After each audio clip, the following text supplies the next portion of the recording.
ನರಗ. ಈ ದೇಹವನ್ನು ಬಿಡುವುದಕ್ಕೆ ಮೊದಲೇ ಐಹಿಕ ಇಂದ್ರಿಯಗಳ ಬಯಕೆಗಳನ್ನು ಸಹಿಸಿಕೊಂಡು ಕಾಮಕ್ರೋಧಗಳ ಆವೇಗವನ್ನು ತಡೆಯಲು ಶಕ್ತನಾದ ಮನುಷ್ಯನು ಈ ಲೋಕದಲ್ಲಿ ಒಳ್ಳೆಯ ಸ್ಥಿತಿಯಲ್ಲಿ ಇರುತ್ತಾನೆ ಮತ್ತು ಸುಖಿಯಾಗಿರುತ್ತಾನೆ. ಯೋಂತ ಸುಖೋ ಅಂತರಾರಾಮಿ ನರಗ ತಥಾಂತರ್ಜ್ಯೋತಿರೇವ ಯಃ ಸ ಯೋಗಿ ಬ್ರಹ್ಮ ನಿರ್ವಾಣಂ ಬ್ರಹ್ಮಭೂತೋಧಿಗಚ್ಚತಿ. ಯಾರು ಆಂತರ್ಯದಲ್ಲಿಯೇ ಸುಖ ಪಡುತ್ತಾನೋ, ಯಾರು ಆಂತರ್ಯದಲ್ಲಿಯೇ ಕ್ರಿಯಾಶೀಲನಾಗಿದ್ದು ಸಂತೋಷಿಸುತ್ತಾನೋ ಮತ್ತು ಯಾರ ಗುರಿಯು ಅಂತರ್ಮುಖಿಯಾಗಿದೆಯೋ ಅಂತಹವನು ವಾಸ್ತವವಾಗಿ ಪರಿಪೂರ್ಣ ಯೋಗಿ. ಆತನು ಬ್ರಹ್ಮನ್ನಲ್ಲಿ ಮುಕ್ತನು ಮತ್ತು ಕಟ್ಟ ಕಡೆಗೆ ಪರಮಪ್ರಭುವನ್ನು ಹೊಂದುತ್ತಾನೆ. ಲಭಂತೆ ಬ್ರಹ್ಮ ನಿರ್ವಾಣಂ ಋಷಯಃ ಕ್ಷೀಣ ಕಲ್ಮಷಾಃ ಛಿನ್ನದ್ವೈಧ ಯತಾತ್ಮಾನಃ ಸರ್ವಭೂತಹಿತೇ ರತಾಃ. ಯಾರು ಸಂದೇಹಗಳಿಂದ ಉದ್ಭವವಾಗುವ ದ್ವಂದ್ವಗಳನ್ನು ಮೀರಿರುವರೋ, ಅಂತರಂಗದಲ್ಲಿ ಮನಸ್ಸನ್ನು ತೊಡಗಿಸಿರುತ್ತಾರೋ, ಎಲ್ಲ ಜೀವಿಗಳ ಹಿತಕ್ಕಾಗಿ ಸದಾ ಶ್ರಮಿಸುವರೋ ಮತ್ತು ಎಲ್ಲ ಪಾಪಗಳಿಂದ ಮುಕ್ತರಾಗಿರುವರೋ ಅವರು ಬ್ರಹ್ಮ ನಿರ್ವಾಣವನ್ನು ಪಡೆಯುತ್ತಾರೆ. ಕಾಮಕ್ರೋಧ ವಿಯುಕ್ತಾನಾಂ ಯತೀನಾಂ ಯತಚೇತಸಾಂ ಅಭಿತೋ ಬ್ರಹ್ಮ ನಿರ್ವಾಣಂ ವರ್ತತೆ ವಿದಿತಾತ್ಮ. Hare Krishna, Krishna Krishna, Hare Hare, Hare Rama, Rama Rama, Hare Hare. Hare Krishna, Krishna Krishna, Hare Hare, Hare Rama, Rama Rama, Hare Hare. Hare Krishna, Krishna Krishna, Hare Hare, Hare Rama, Rama Rama, Hare Hare. Hare Krishna. ಎಲ್ರಿಗೂ ನಮಸ್ಕಾರ. ಹರೇ ಕೃಷ್ಣ. ಕೇಳಿಸ್ತಾ ಇದೆಯಲ್ಲ Mataji? Sound? Hare Krishna ಪ್ರಭುಜಿ, ಕೇಳಿಸ್ತಾ ಇದೆ ಪ್ರಭುಜಿ. ಹರೇ ಕೃಷ್ಣ, ಹರೇ ಕೃಷ್ಣ, ಹರೇ ಕೃಷ್ಣ. ಎಲ್ರಿಗೂ ಇವತ್ತಿನ ಅಧ್ಯಾಯ 5 ಕರ್ಮಯೋಗ ಅಥವಾ ಕೃಷ್ಣ ಪ್ರಜ್ಞೆಯಲ್ಲಿ ಕಾರ್ಯ ಹೇಗೆ ನಾವು ಮಾಡುವುದು ಅನ್ನೋದನ್ನ ತಿಳ್ಕೊಳ್ಳೋಣ. ಸೊ ಇವತ್ತಿನ ಅಧ್ಯಾಯಕ್ಕೆ ತಮಗೆಲ್ಲರಿಗೂ ಸ್ವಾಗತ. ಪ್ರಾರ್ಥನೆಯೊಂದಿಗೆ ಇವತ್ತಿನ ಅಧ್ಯಾಯವನ್ನು ನಾವು ಸ್ಟಾರ್ಟ್ ಮಾಡೋಣ. ಓಂ ನಮೋ ಭಗವತೆ ವಾಸುದೇವಾಯ, ಓಂ ನಮೋ ಭಗವತೆ ವಾಸುದೇವಾಯ, ಓಂ ನಮೋ ಭಗವತೆ ವಾಸುದೇವಾಯ. ಓಂ ಅಜ್ಞಾನತಿಮಿರಾಂಧಸ್ಯ ಜ್ಞಾನಾಂಜನಶಲಾಕಯ ಚಕ್ಷುರುನ್ಮೀಲಿತಂ ಯೇನ ತಸ್ಮೈ ಶ್ರೀ ಗುರವೇ ನಮಃ. ಶ್ರೀ ಚೈತನ್ಯಮನೋಭೀಷ್ಟಂ ಸ್ಥಾಪಿತಂ ಯೇನ ಭೂತಲೆ ಸ್ವಯಂ ರೂಪಃ ಕದಾ ಮಹ್ಯಂ ದದಾತಿ ಸ್ವಪದಾಂತಿಕಂ. ವಂದೇಹಂ ಶ್ರೀಗುರೋ ಶ್ರೀತಪದಕಮಲಂ ಶ್ರೀಗುರುನ್ ವೈಷ್ಣವಾಂಶ್ಚ ಶ್ರೀರೂಪಂ ಸಾಗ್ರಜಾತಂ ಸಹಗಣ ರಘುನಾಥಾನ್ವಿತಂ ತಂ ಸಜೀವಂ ಸಾದ್ವೈತಂ ಸಾವಧೂತಂ ಪರಿಜನಸಹಿತಂ ಕೃಷ್ಣ ಚೈತನ್ಯ ದೇವಂ ಶ್ರೀ ರಾಧಾ ಕೃಷ್ಣಪಾದಾನ್ ಸಹಗಣ ಲಲಿತಾ ಶ್ರೀ ವಿಶಾಖಾನ್ವಿತಾಂಶ್ಚ. ಹೇ ಕೃಷ್ಣ ಕರುಣಾ ಸಿಂಧೋ ದೀನಬಂಧೋ ಜಗತ್ಪತೆ ಗೋಪೇಶ ಗೋಪಿಕಾ ಕಾಂತ ರಾಧಾ ಕಾಂತ ನಮೋಸ್ತುತೆ. ತಪ್ತ ಕಾಂಚನ ಗೌರಾಂಗಿ ರಾಧೆ ವೃಂದಾವನೇಶ್ವರಿ ವೃಷಭಾನುಸುತೆ ದೇವಿ ಪ್ರಣಮಾಮಿ ಹರಿಪ್ರಿಯೆ. ವಾಂಛಾಕಲ್ಪತರುಭ್ಯಶ್ಚ ಕೃಪಾ ಸಿಂಧುಭ್ಯೇವ ಚ ಪತಿತಾನಾಂ ಪಾವನೇಭ್ಯೋ ವೈಷ್ಣವೇಭ್ಯೋ ನಮೋ ನಮಃ.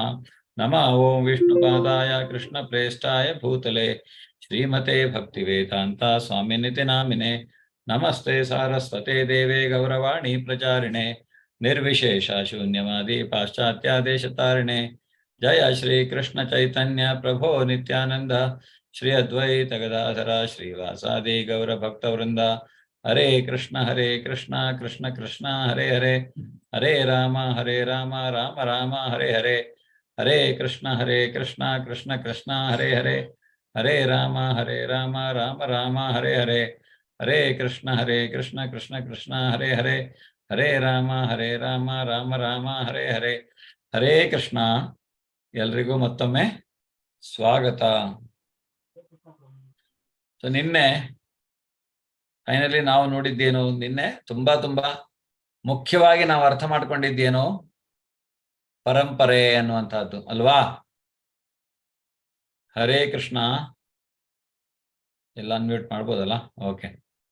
ಸೊ ನಿನ್ನೆ ನಾವು ಯಾವ್ಯಾವ ಪರಂಪರೆಯನ್ನ ನೋಡಿದ್ವಿ ಹಾಗಿದ್ರೆ?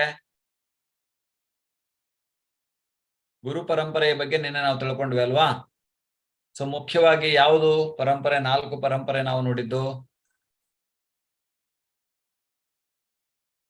ಹರೇ ಕೃಷ್ಣ. ಕೇಳಿಸ್ತಾ ಇದೆಲ್ಲ?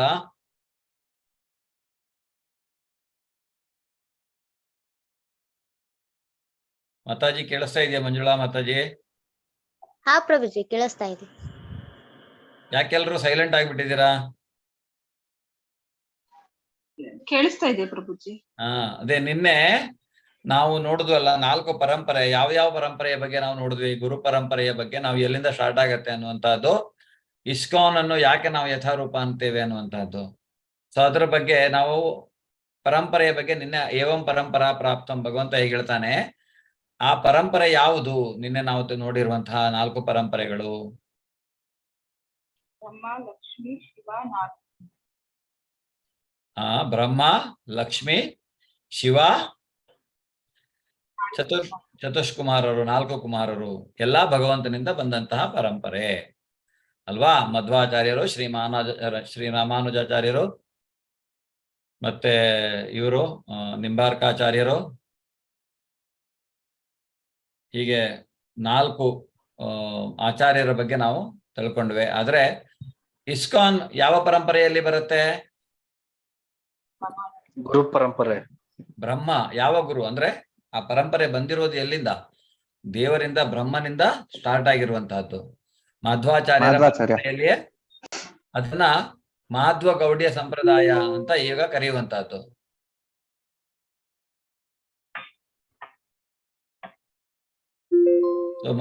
ಮಾಧ್ವ ಗೌಡಿಯ ಸಂಪ್ರದಾಯ ಅನ್ನುವಂತಹದ್ದು, ಅಲ್ಲಿಂದ ಇಸ್ಕಾನ್ ಪರಂಪರೆ ಇರುವಂತಹದ್ದು. ಹೆಸರು ಮಾತ್ರ ಚೇಂಜ್ ಆಗಿದೆ, ಆದ್ರೆ ಮಧ್ವಾಚಾರ್ಯರ ಪರಂಪರೆಯಿಂದಲೇ ಬಂದಿರುವಂತಹದ್ದು. ಕರೆ ಭಗವಂತ ದೈವಿಕ ರೂಪದ ಬಗ್ಗೆ ಅವನು ಯಾವಾಗ ಬರ್ತಾನೆ, ಎಲ್ಲಿ ಬರ್ತಾನೆ ಅಲ್ವಾ, ನಿನ್ನೆ ನಾವು ತಿಳ್ಕೊಂಡಿದ್ದು. ಯದಾ ಯದಾ ಹಿ ಧರ್ಮಸ್ಯ ಗ್ಲಾನಿರ್ಭವತಿ ಭಾರತ ಅಭ್ಯುತ್ಥಾನವ ಧರ್ಮಸ್ಯ ತದಾತ್ಮಾನಂ ಸೃಜಾಮ್ಯಹಂ. ಹಾಗೆ ಹೇಗೆ ಮಮ ವರ್ತಮಾನ ವರ್ತಂತೆ ಅಂದ್ರೆ ನಾವು ಏನೇ ಮಾಡಿದ್ರು ಅದು ಭಗವಂತನ ಕಡೆಗೆ ನಮ್ಮನ್ನ ಕರ್ಕೊಂಡು ಹೋಗುವಂತಹದ್ದು. ಅದರಿಂದ ನಾವು ಹೆಚ್ಚಾಗಿ ಜ್ಞಾನದಿಂದ ತಿಳ್ಕೊಳ್ಬೇಕು ಏನನ್ನ, ಕರ್ಮ, ವಿಕರ್ಮ, ಅಕರ್ಮ. ಮತ್ತೆ ನಿಜವಾಗಿ ಅಕರ್ಮ ಅಂದ್ರೆ ಏನು, ಕರ್ಮ ಅಂದ್ರೆ ಏನು, ವಿಕರ್ಮ ಅಂದ್ರೆ ಏನು? ಯಾರಾದ್ರೂ ಹೇಳ್ತೀರಾ? ಕರ್ಮ ಬಂದು ಫಲಾಪೇಕ್ಷದು ಕರ್ಮ. ವಿಕರ್ಮ ಬಂದ್ಬಿಟ್ಟು ಅದ್ ನಾವ್ ಏನ್ ಮಾಡ್ಬಾರ್ದು ಅನ್ನೋದು. ಅಕರ್ಮ ಬಂದ್ಬಿಟ್ಟು ನಾವ್ ದೇವರಿಗೋಸ್ಕರ ಮಾಡೋದು. ಭಗವಂತನ ಧ್ಯಾನದಲ್ಲಿದ್ದು ಅವನ ಸೇವೆ ಅಂತ ತಿಳಿದು ಮಾಡುವಂತಹದ್ದು ಅಕರ್ಮ. ಯಾಕೆಂದ್ರೆ ಅಲ್ಲಿ ಫಲಾಪೇಕ್ಷೆ ಇರುವುದಿಲ್ಲ. ಎಲ್ಲಿ ಫಲಾಪೇಕ್ಷೆ ಇರತ್ತೋ ಅಲ್ಲಿ ಇಂದ್ರಿಯ ತೃಪ್ತಿ ಇರತ್ತೆ. ಇಂದ್ರಿಯ ತೃಪ್ತಿ ಇರೋದ್ರಿಂದ ಅದು ದೇವರಿಗೆ ಮಾಡಿದ್ದಲ್ಲ, ನನಗೆ ಮಾಡ್ಕೊಂಡಿದ್ದು. ಆದ್ರಿಂದ ನಾವು ಅದರ ಫಲವನ್ನು ಸಹಿತ ಉಣ್ಬೇಕಾಗತ್ತೆ ಅನ್ನುವಂಥದ್ದು.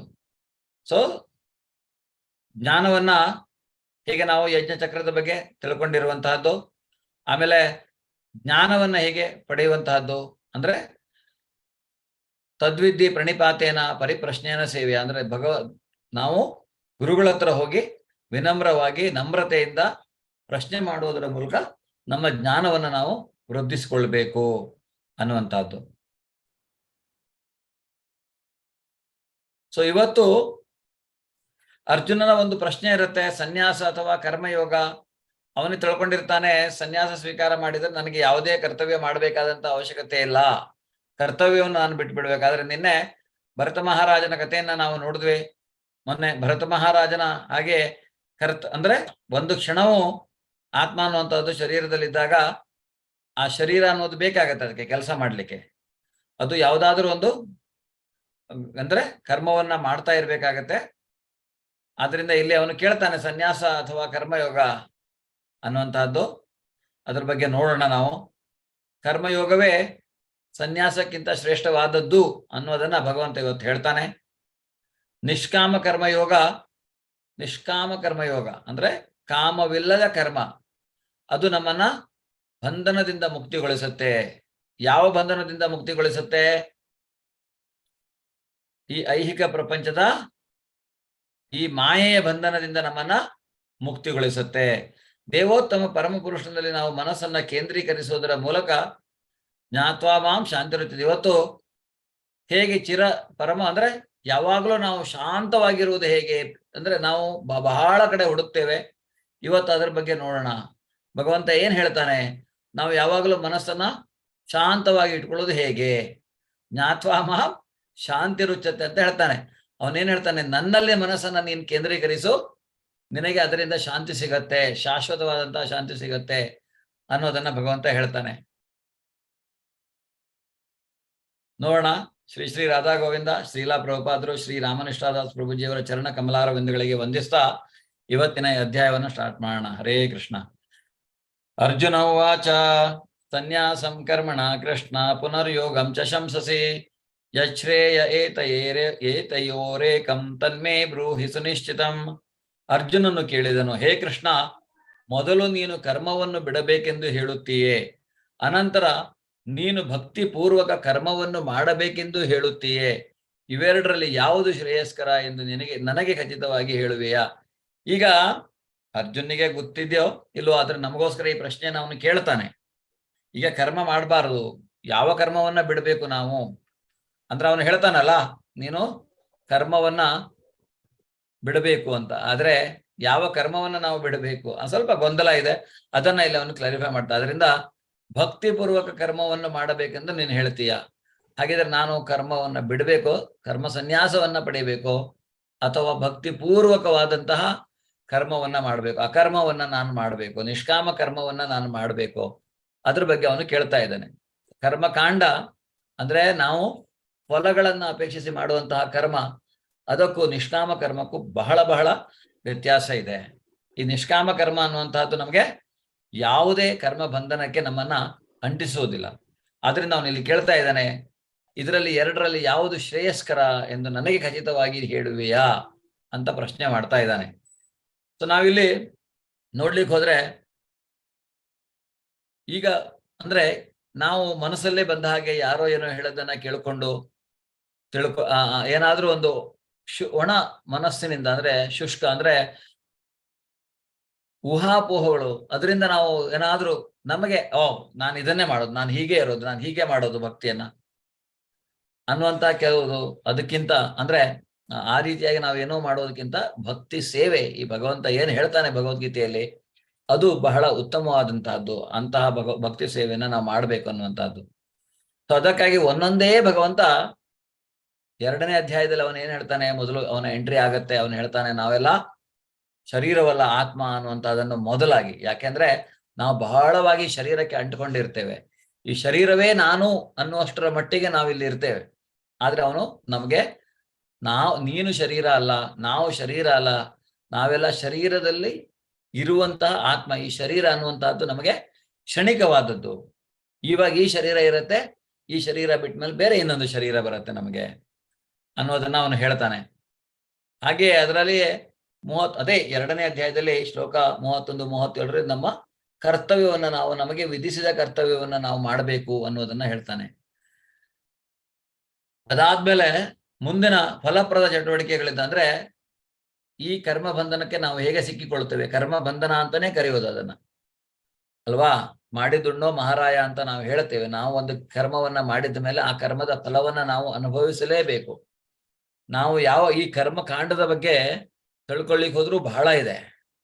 ಈ ಕರ್ಮ ಕಾಂಡದಲ್ಲಿ ಕೆಲವೊಂದು ಕರ್ಮದ ಫಲ ನಮಗೆ ಇಮಿಡಿಯೇಟ್ ಆಗಿ ಇವಾಗ ಮಾಡಿದ್ದು ಇವಾಗಲೇ ಸಿಗ್ಬಹುದು. ಉದಾಹರಣೆಗೆ ನೀವು ಯಾರ ಹತ್ರ ಹೋಗಿ ಕೂಗಾಡಿದ್ರಿ, ಜಗಳ ಮಾಡಿದ್ರಿ, ನೀವು ಯಾರಿಗೋ ಒಬ್ರಿಗೆ ಬಿಟ್ರಿ, ಅವರು ವಾಪಸ್ ನಿಮ್ಗೆ ಬಿಡೋದು ಇರಬಹುದು. ಅಂದ್ರೆ ಒಂದು ಕ್ಷಣ. ಹಾಗೆ ಕೆಲವೊಂದು ಕರ್ಮಫಲಗಳು ಈಗ ನಾವು ಮಾಡ್ತೇವೆ, ಇನ್ಯಾವಾಗಲೂ ನಮಗೆ ಫಲ ಕೊಡುತ್ತೆ, ಇನ್ನು ಮುಂದಿನ ಜನ್ಮದಲ್ಲಿಯೂ ಇರಬಹುದು. ಅದಕ್ಕಿಂತ ಜನ್ಮ ಜನ್ಮಾಂತರದ ಪಾಪಗಳನ್ನ ನಾವು ಪರಿಹರಿಸಿಕೊಂಡು ಪಾಪ ಮುಕ್ತರಾಗಿ ನಾವು ಅಂದ್ರೆ ಈ ಆತ್ಮ ಅನ್ನುವಂಥದ್ದು ಭಗವತ್ ಸಾಕ್ಷಾತ್ಕಾರವನ್ನ ಪಡೆಯುವಂತಹದ್ದು. ಆ ಫಲಪ್ರದ ಚಟುವಟಿಕೆಗಳಲ್ಲಿ ಆತ್ಮ ಸಿಕ್ಕಿ ಹಾಕಿಕೊಳ್ಳುವುದು ಅನ್ನೋದನ್ನ ಅವನು ನಮಗೆ ಹೇಳ್ತಾನೆ. ಆಮೇಲೆ ಹೇಗೆ ನಾವು ಈ ಇದರಿಂದ ಹೊರಗೆ ಬರುವುದು ಅಲ್ವಾ, ಅವನು ಹೇಳ್ತಾನೆ ನಾವು ಆದರ್ಶಪ್ರಾಯರಾಗಬೇಕು ಭಕ್ತಿಯ ಮಾರ್ಗದಲ್ಲಿ. ಭಕ್ತಿಯಿಂದ ನಾವು ಇರುವುದನ್ನ ನಮ್ಮನ್ನ ನೋಡಿ ನಮ್ಮ ಮುಂದಿನ ಪೀಳಿಗೆ ಕಲ್ತ್ಕೊಳ್ಬೇಕು ಅನ್ನುವಂತಹದ್ದು. ಅದರಿಂದ ಅವನು ಹೇಳ್ತಾನೆ ನಾವು ಯಾವುದೇ ರೀತಿಯಾದಂತಹ ಕರ್ಮ ಫಲಗಳಿಗೆ ಅಂಟಿಕೊಳ್ಳದೇನೆ ನಾವು ಅಂದ್ರೆ ಬೇರ್ಪಡುವಂತಹದ್ದು. ಭಕ್ತಿ ಸೇವೆಯಿಂದ ನಾವು ಭಗವಂತನಲ್ಲಿ ಮನಸ್ಸನ್ನ ಇಟ್ಟು, ಅವನು ಹೇಳ್ತಾನೆ ನನಗೆ ನಿರ್ಣಯದ ಪ್ರಾಬ್ಲಮ್ ಇದೆ, ಈಗ ಡಿಸಿಷನ್ ತಗೊಳ್ಳಿಕ್ಕೆ ಆಗ್ತಾ ಇಲ್ಲ. ಅವನು ಹೇಳ್ತಾನೆ ನೀನ್ ಯಾಕೆ ಚಿಂತೆ ಮಾಡ್ತೀಯಾ, ನನ್ನ ಮೇಲೆ ಮನಸ್ಸಿಡು, ನೀನು ನಿನ್ನ ಕರ್ತವ್ಯ ಮಾಡು, ಅವನು ನೋಡ್ಕೊಳ್ತಾನೆ ಬಾಕಿ ಅನ್ನುವಂಥದ್ದು. ಇದು ನಾವು ನಿರಂತರವಾಗಿ ಸ್ವಲ್ಪ ಸಮಯ ಭಕ್ತಿಯನ್ನ ಮಾಡೋದರಿಂದ ನಮಗೆ ಆಗುವಂತ ಅನುಭವ. ನಾವು ಯಾವುದೇ ಚಿಂತೆ ಇಲ್ಲದೆ ಭಗವಂತನಲ್ಲಿ ಭಕ್ತಿಯನ್ನ ಮಾಡೋದರಿಂದ ನಮಗೆ ಆಗುವಂತಹ ಅನುಭವ ಇದು. 4ನೇ ಅಧ್ಯಾಯ ಅವನು ಹೇಳ್ತಾನೆ ಮುಂದೆ. 3ನೇ ಅಧ್ಯಾಯದಲ್ಲಿ ಅವನು ಹೇಳುವಂತಹದ್ದು, ಯಾರು ಜ್ಞಾನದಲ್ಲಿರ್ತಾರೋ, ಯಾರು ಜ್ಞಾನವನ್ನ ತಿಳ್ಕೊಳ್ತಾರೋ ಅವರಿಗೆ ಅಂದ್ರೆ ಕರ್ತವ್ಯ ಅನ್ನುವಂಥದ್ದು ಅಂದ್ರೆ ಕಾಮ್ಯ ಕರ್ಮಗಳನ್ನು ಅವರು ಮಾಡುವಂತಹದ್ದಿಲ್ಲ, ಅವರು ಭಕ್ತಿ ಮಾರ್ಗದಲ್ಲಿ ಕೆಲಸವನ್ನ ಮಾಡಬಹುದು ಅನ್ನುವಂತಹದ್ದು. ಆದ್ರೆ ಅಂದ್ರೆ ಇಲ್ಲಿ ಹೇಳ್ತಾನೆ ಯಜ್ಞದ ಕೆಲಸದಲ್ಲಿ 4ನೇ ಅಧ್ಯಾಯಕ್ಕೆ ಬಂದಾಗ ಅವನು ಹೇಳುವಂತಹದ್ದೇನೋ, ಯಜ್ಞದ ಕೆಲಸವು ಜ್ಞಾನದಲ್ಲಿ ಅಂತ್ಯಗೊಳ್ಳುತ್ತದೆ. ಅಂದ್ರೆ ಯಜ್ಞ ಮಾಡೋದರಿಂದ ನಾವು ಅದು ನಮಗೆ ಜ್ಞಾನ ಕೊಡುತ್ತೆ ಅನ್ನುವಂತಹದ್ದನ್ನು ಅವನು ಹೇಳ್ತಾನೆ. ಆದ್ರಿಂದ ನಿನ್ನೆ ಹೇಳ್ತಾನೆ ಅಂದ್ರೆ ನಿನ್ನೆ ಅಧ್ಯಾಯಕ್ಕೆ ಕೊನೆಯ 4ನೇ ಅಧ್ಯಾಯದಲ್ಲಿ ಅವನು ಹೇಳುವಂತಹದ್ದೇನೋ, ಅರ್ಜುನಿಗೆ ಮತ್ತೆ ಹೇಳ್ತಾನೆ ನೀನು ಎದ್ದು ಯುದ್ಧ ಮಾಡು, ಯಾಕೆಂದ್ರೆ ನನ್ನಲ್ಲಿ ಮನಸ್ಸಿಡು ಅನ್ನುವಂತಹದ್ದು.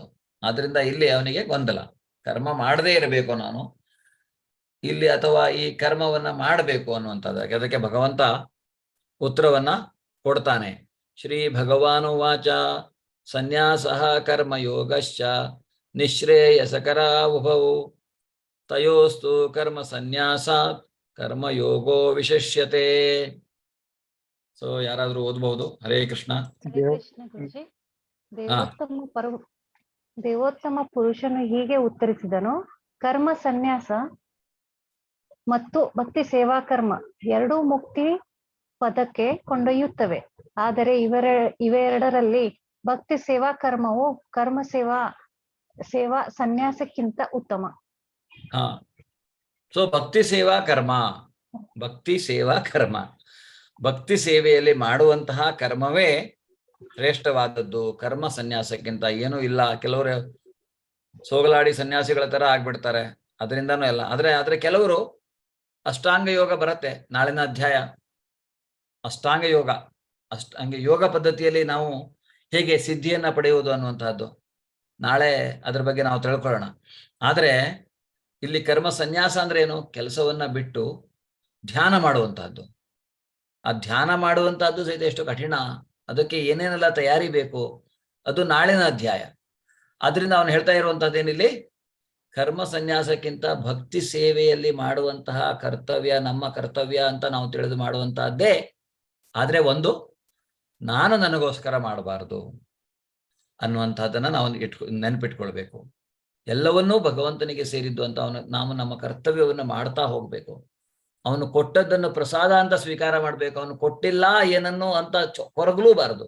ಅದು ಶುದ್ಧ ಭಕ್ತಿಯ ಒಂದು ಲಕ್ಷಣ. ಆವಾಗಲೇ ಏನಾಗತ್ತೆ ಅಂದ್ರೆ ಅವನು ನಮಗೆ ಏನ್ ಅವಶ್ಯಕತೆ ಇದೆಯೋ ನಾವು ಒಂದು ತೃಣ ಮಾತ್ರ ಅನ್ನುವಂಥದ್ದನ್ನ ನಾವು ಕೇಳಿದ್ದೇವೆ.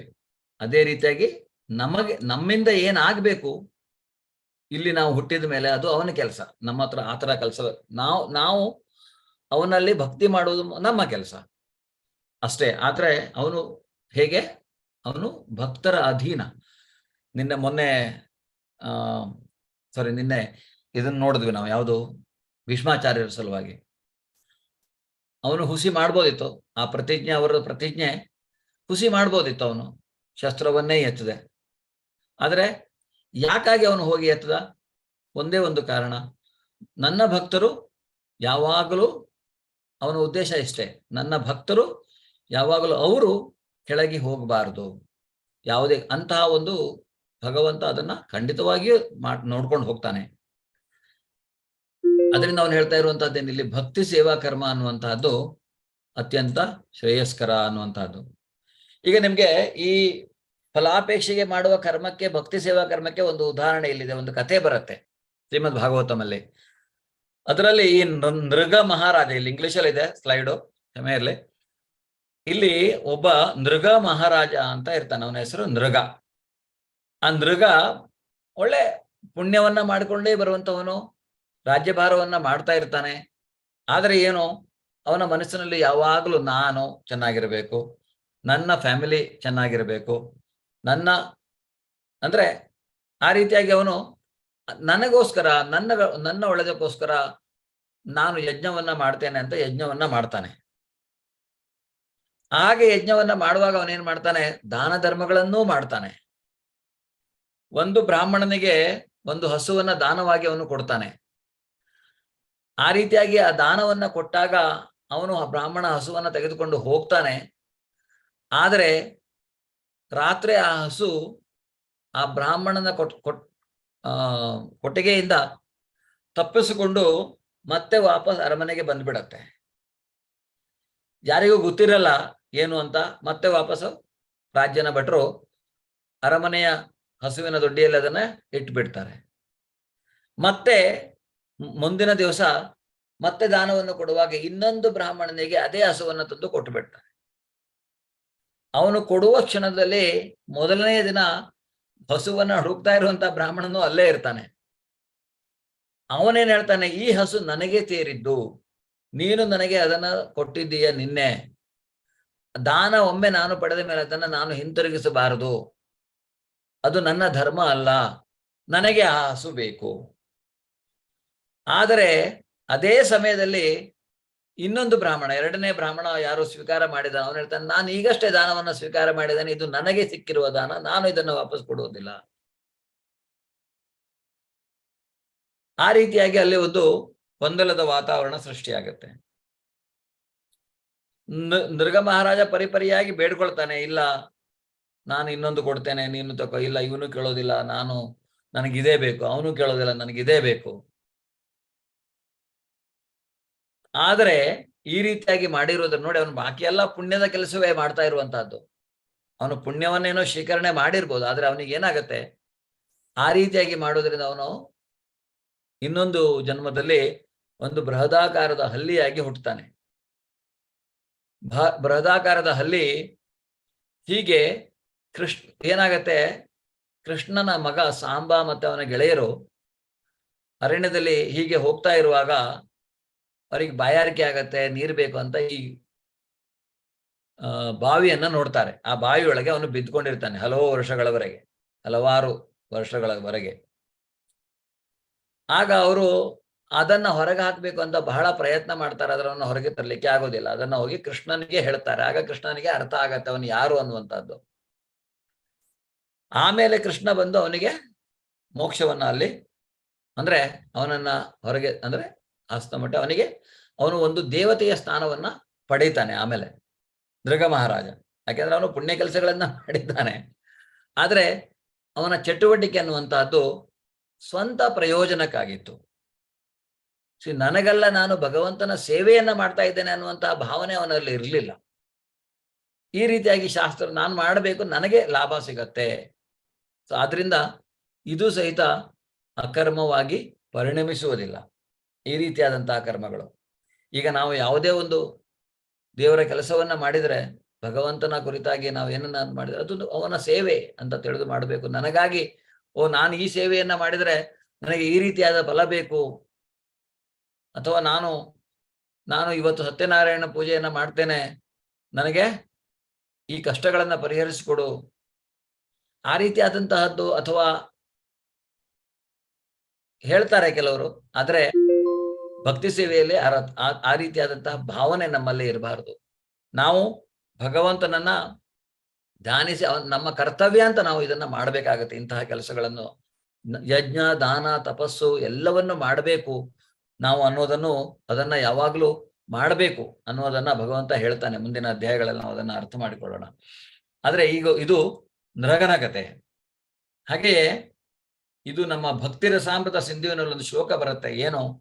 ಪ್ರಾಪಂಚಿಕತೆಯ ಬುದ್ಧಿಯ ಹರಿ ಸಂಬಂಧಿ ವಸ್ತುನಃ ಮುಮುಕ್ಷುಭಿ ಪರಿತ್ಯಾಗೋ ವೈರಾಗ್ಯಂ ಪಲ್ಗು ಕಥ್ಯತೆ.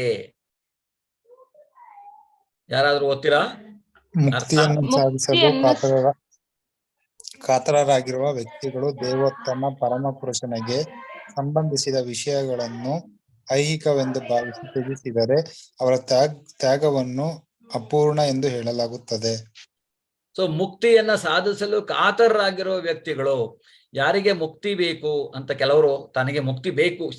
ನಿಜವಾಗಿ ಶುದ್ಧ ಭಕ್ತರು ಮುಕ್ತಿಯನ್ನು ಸಹಿತ ಆಶಿಸುವುದಿಲ್ಲ. ಒಮ್ಮೆ ನಾವು ಭಗವಂತನಲ್ಲಿ ಪರಿಶುದ್ಧ ಭಕ್ತಿಯನ್ನ ಮಾಡ್ಲಿಕ್ಕೆ ಕಲ್ತ್ಕೊಂಡ್ಮೇಲೆ ನಾವು ಮಾಡ್ತಾ ಇದ್ರೆ ನಮಗೆ ಮುಕ್ತಿಯೂ ಅನ್ನುವಂತಹದ್ದು ಅವಶ್ಯಕ. ಅಂದ್ರೆ ಅದನ್ನು ಸಹಿತ ನಾವು ಬಯಸುವುದಿಲ್ಲ, ಮುಕ್ತಿಯನ್ನು ಸಹಿತ. ಯಾಕೆಂದ್ರೆ ಮುಕ್ತಿ ಭಗವದ್ಧಾಮವನ್ನ ಸೇರುವುದು ಕಟ್ಟಿಟ್ಟ ಬುತ್ತಿ. ಅವನು ಭಗವಂತ ಹೇಳ್ತಾನೆ, ಮುಂದೆ ನಿಮಗೆ ಭಕ್ತಿಯ ಯೋಗದ ಅಧ್ಯಾಯದಲ್ಲಿ ಅರ್ಥ ಆಗತ್ತೆ ಹೇಗೆ ನಾವು ಭಗವಂತನ ಹತ್ರ ಹೋಗ್ಬಹುದು ಆದಷ್ಟು ಬೇಗ ಅನ್ನುವಂಥದ್ದು. ಇದೇ ಜನ್ಮದಲ್ಲಿಯೇ ನಾವು ಹೋಗ್ಬಹುದು. ಮುಂದಿನ ಜನ್ಮ ಅನ್ನೋದು ನಮಗೆ ಇಲ್ಲಿ ಐಹಿಕ ಪ್ರಪಂಚದಲ್ಲಿ ಇಲ್ಲ. ಆ ರೀತಿಯಾಗಿ ನಾವು ಹೋಗ್ಬೇಕಾದ್ರೆ ನಾವು ಏನು ಮಾಡಬೇಕು ಅನ್ನೋದನ್ನ ಭಕ್ತಿ ಯೋಗದಲ್ಲಿ ಅವನು ಹೇಳ್ತಾನೆ. ಮುಂದಿನ ಅಧ್ಯಾಯಗಳಲ್ಲಿ 9ನೇ ಅಧ್ಯಾಯ 8ನೇ ಅಧ್ಯಾಯದಲ್ಲಿ ನಮಗೆ ಹೇಳ್ತಾನೆ ಅವನು. ಸೊ ಆದ್ರೆ ಯಾರಿಗೆ ಮುಕ್ತಿ ಬೇಕು ಅನ್ನುವಂಥವ್ರು ಕೆಲವರು ಈ ರೀತಿಯಾಗಿ, ಕೆಲವರು ಅಂದ್ರೆ ತಾನು ಕೆಲವು ವ್ರತಗಳನ್ನ ಮಾಡುವಂತಹದ್ದು, ಭಗವಂತನ ಪ್ರಸಾದವನ್ನ ಕೆಲವೊಂದು ಟೈಮ್ ಸ್ವೀಕಾರ ಮಾಡದೇ ಇರೋದು, ಯಾವುದೇ ಇರಲಿ ಭಗವಂತನ ಕುರಿತಾಗಿರುವಂತಹ ಯಾವುದೇ ವಸ್ತುವನ್ನ ನಾವು ಐಹಿಕ ಅಂದ್ರೆ ಇದು ಈ ಭೌತಿಕ ಪ್ರಪಂಚದ ಇದು ಅದಂತ ನಾವು ಅದನ್ನು ಬಿಟ್ಟು ಬಿಡಬಾರದು ಅನ್ನುವಂಥದ್ದನ್ನ ಇಲ್ಲಿ ಹೇಳಲಾಗಿದೆ. ಆ ರೀತಿಯಾಗಿ ಮಾಡಿದ್ರೆ ಆ ತ್ಯಾಗ ಅನ್ನುವಂಥದ್ದು ಏನಿದೆಯಲ್ಲ, ಈಗ ನಾವು ಹೇಳುವಂಥದ್ದು ತ್ಯಾಗ. ಇಲ್ಲಿ ಅವನು ಅಂದ್ರೆ ಅವನು ಏನ್ ಹೇಳ್ತಾನೆ ಭಗವಂತ, ನೀನು ಕರ್ಮ ಫಲಗಳನ್ನೇ ತ್ಯಜಿಸು, ಅದನ್ನ ನನಗೋಸ್ಕರ ತ್ಯಾಗ ಮಾಡು, ಅದನ್ನ ಅಪೇಕ್ಷಿಸಬೇಡ ನೀನು ಅನ್ನುವಂಥದ್ದು. ಆ ರೀತಿಯಾದಂಥ ತ್ಯಾಗ ಅಪೂರ್ಣ ಆಗತ್ತೆ. ಅದನ್ನ ಈಗ ಕೆಲವರು ಭಗವಂತನ ಪ್ರಸಾದವನ್ನು ನಿಮಗೆ ಕೊಟ್ರೆ ಅದು ಭಗವಂತನಿಗೆ ಸೇರಿದ್ದು, ನಾವು ಸ್ವೀಕಾರ ಮಾಡಬೇಕು. ಯಾವುದೋ ಒಂದು ಕಾರಣಕ್ಕೆ ನಾವು ಅದನ್ನ ಸ್ವೀಕಾರ ಮಾಡಿಲ್ಲ ಅಂದ್ರೆ ಅದು ತಪ್ಪಾಗತ್ತೆ. ಆ ರೀತಿಯಾಗಿ ಐಹಿಕ ನಾವು ಯಾವುದೇ ಭಗವಂತನ ಕುರಿತಾದ ಯಾವುದೇ ಇದನ್ನ ನಾವು ಅಂದ್ರೆ ಐಹಿಕ ಅಂತ ಭಾವಿಸಿ ನಾವು ಅದನ್ನ ತ್ಯಜಿಸಬಾರದು ಅನ್ನುವಂಥದ್ದು. ಜ್ಞೇಯ ಸ ನಿತ್ಯ ಸನ್ಯಾಸಿ ಯೋ ನ ದ್ವೇಷ್ಟಿ ನ ಕಾಂಕ್ಷತಿ ನಿರ್ದ್ವಂದೋ ಹಿ ಮಹಾಬಾಹೋ ಸುಖಂ ಬಂಧಾತ್ ಪ್ರಮುಚ್ಯತೆ. ಹರೇ ಕೃಷ್ಣ. ಹರೇ ಕೃಷ್ಣ ಪ್ರಭುಜಿ. ಓದಿ ಮಾತಾಜಿ. ಕರ್ಮ ಫಲದಲ್ಲಿ ತಿರಸ್ಕಾರವಾಗಲಿ ಅಪೇಕ್ಷೆಯಾಗಲಿ ಇಲ್ಲದವನನ್ನು ನಿತ್ಯ ಸನ್ಯಾಸಿ ಎಂದು ತಿಳಿಯಬೇಕು. ಮಹಾಬಾಹುವಾದ ಅರ್ಜುನನೇ ದ್ವಂದ್ವಗಳಿಂದ ಮುಕ್ತನಾದ ಇಂತಹ ಮನುಷ್ಯನು ಸುಲಭವಾಗಿ ಐಹಿಕ ಬಂಧನದಿಂದ ಪಾರಾಗುತ್ತಾನೆ ಮತ್ತು ಸಂಪೂರ್ಣವಾಗಿ ಮುಕ್ತನಾಗುತ್ತಾನೆ. ಹರೇ ಕೃಷ್ಣ. ಅದನ್ನೇ ಹೇಳ್ತಾ ಇರುವಂತಹದ್ದು. ಕರ್ಮ ಫಲದಲ್ಲಿ ಈಗ ಕೆಲವೊಂದು ಟೈಮ್ ನಾವು ಭಕ್ತಿಯಲ್ಲಿ ಇದ್ದು ಏನೋ ಒಂದು ಮಾಡ್ತೇವೆ, ಅದರಿಂದ ಯಾವುದೋ ಒಂದು ರೀತಿಯಾದಂತಹ ಒಂದು ರಿಸಲ್ಟ್ ಬರುತ್ತೆ, ಅದರಿಂದ ಒಂದು ಪ್ರತಿಫಲ ಅನ್ನುವಂಥದ್ದು ಸಿಗತ್ತೆ. ಆ ಪ್ರತಿಫಲ ಅದು ಅವನು ನಮಗೆ ಕೊಟ್ಟಿರುವಂತಹದ್ದು. ಆದರೆ ನಾವು ಅದನ್ನೇ ಅಪೇಕ್ಷಿಸಿ ಕರ್ಮ ಮಾಡುವಂತಹದ್ದಲ್ಲ. ಅಥವಾ ಏನಾದ್ರೂ ಬಂದ್ರೆ ಅದನ್ನ ತಿರಸ್ಕರಿಸುವುದು ನಾವು ಮಾಡಬಾರದು. ಸ್ಥಿತಪ್ರಜ್ಞನ ಲಕ್ಷಣ ಇಲ್ಲಿ. ಅಂದ್ರೆ ನಮ್ಮ ಮನಸ್ಸು ಯಾವಾಗಲೂ ತಟಸ್ಥವಾಗಿರೋದು ಭಗವಂತನ ಇರೋದು. ಕೊಡೋದು ಬಿಡೋದು ಅವನ ಇಚ್ಛೆ. ಅವನು ಕೊಟ್ಟಿದ್ದು ಪ್ರಸಾದ, ಅವನು ಕೊಡ್ಲಿಲ್ಲ ಅಂದ್ರೆ ಅದು ನನಗಲ್ಲ.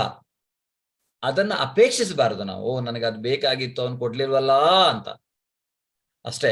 ಅದು ಅದು ಅಂದ್ರೆ ಇದು ಕರ್ಮಫಲದಲ್ಲಿ ತಿರಸ್ಕಾರ ಅಥವಾ ಅಪೇಕ್ಷೆ ಇಲ್ಲದವನನ್ನು, ಅಂಥವನನ್ನು ನಾವಿಲ್ಲಿ ನಿತ್ಯ ಸನ್ಯಾಸಿ. ಈ ಸನ್ಯಾಸ ಅಂದ್ರೆ ಇಷ್ಟೇ.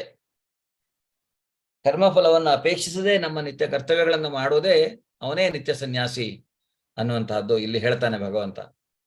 ಅದರಿಂದ ಅವನು ಹೇಳ್ತಾನೆ, ದ್ವಂದ್ವಗಳಿಂದ ಮುಕ್ತನಾದ ಇಂತಹ ಮನುಷ್ಯನು ಸುಲಭವಾಗಿ ಐಹಿಕ ಬಂಧನದಿಂದ ಪಾರಾಗುತ್ತಾನೆ.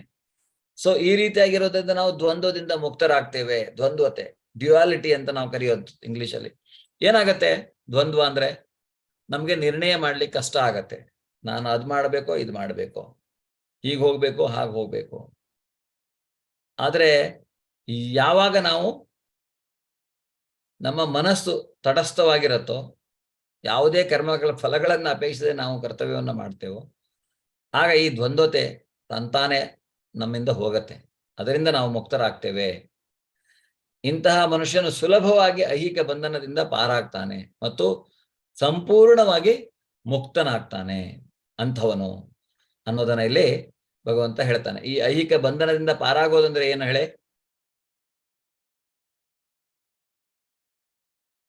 ಐಹಿಕ ಬಂಧನದಿಂದ ಹೇಗೆ ನಾವು ಪಾರಾಗ್ತೇವೆ? ಮತ್ತೆ ನಮಗೆ ಈ ಅಶಾಶ್ವತವಾದಂತಹ ಶರೀರ ಸಿಗೋದಿಲ್ಲ ನಮಗೆ. ನಾವು ನಾವು ಯಾವಾಗ ಈ ಶರೀರ ತ್ಯಾಗ ಮಾಡ್ತೇವೆ ಅದರ ನಂತರ ಅದು ಐಹಿಕ ಬಂಧನದಿಂದ ಮುಕ್ತ ಆಗುತ್ತೆ. ಇಲ್ಲ ಅಂದ್ರೆ ಆತ್ಮ ಬತ್ತೆ, ಇನ್ನೊಂದು ಶರೀರ ಹೊಕ್ಕತ್ತೆ, ಈ 3 ಗುಣಗಳಿದೆ ನಮ್ಮನ್ನ, ಅದಕ್ಕೆ ನಾವು ಬಂಧಿತರಾಗೇ ಆಗ್ತೇವೆ.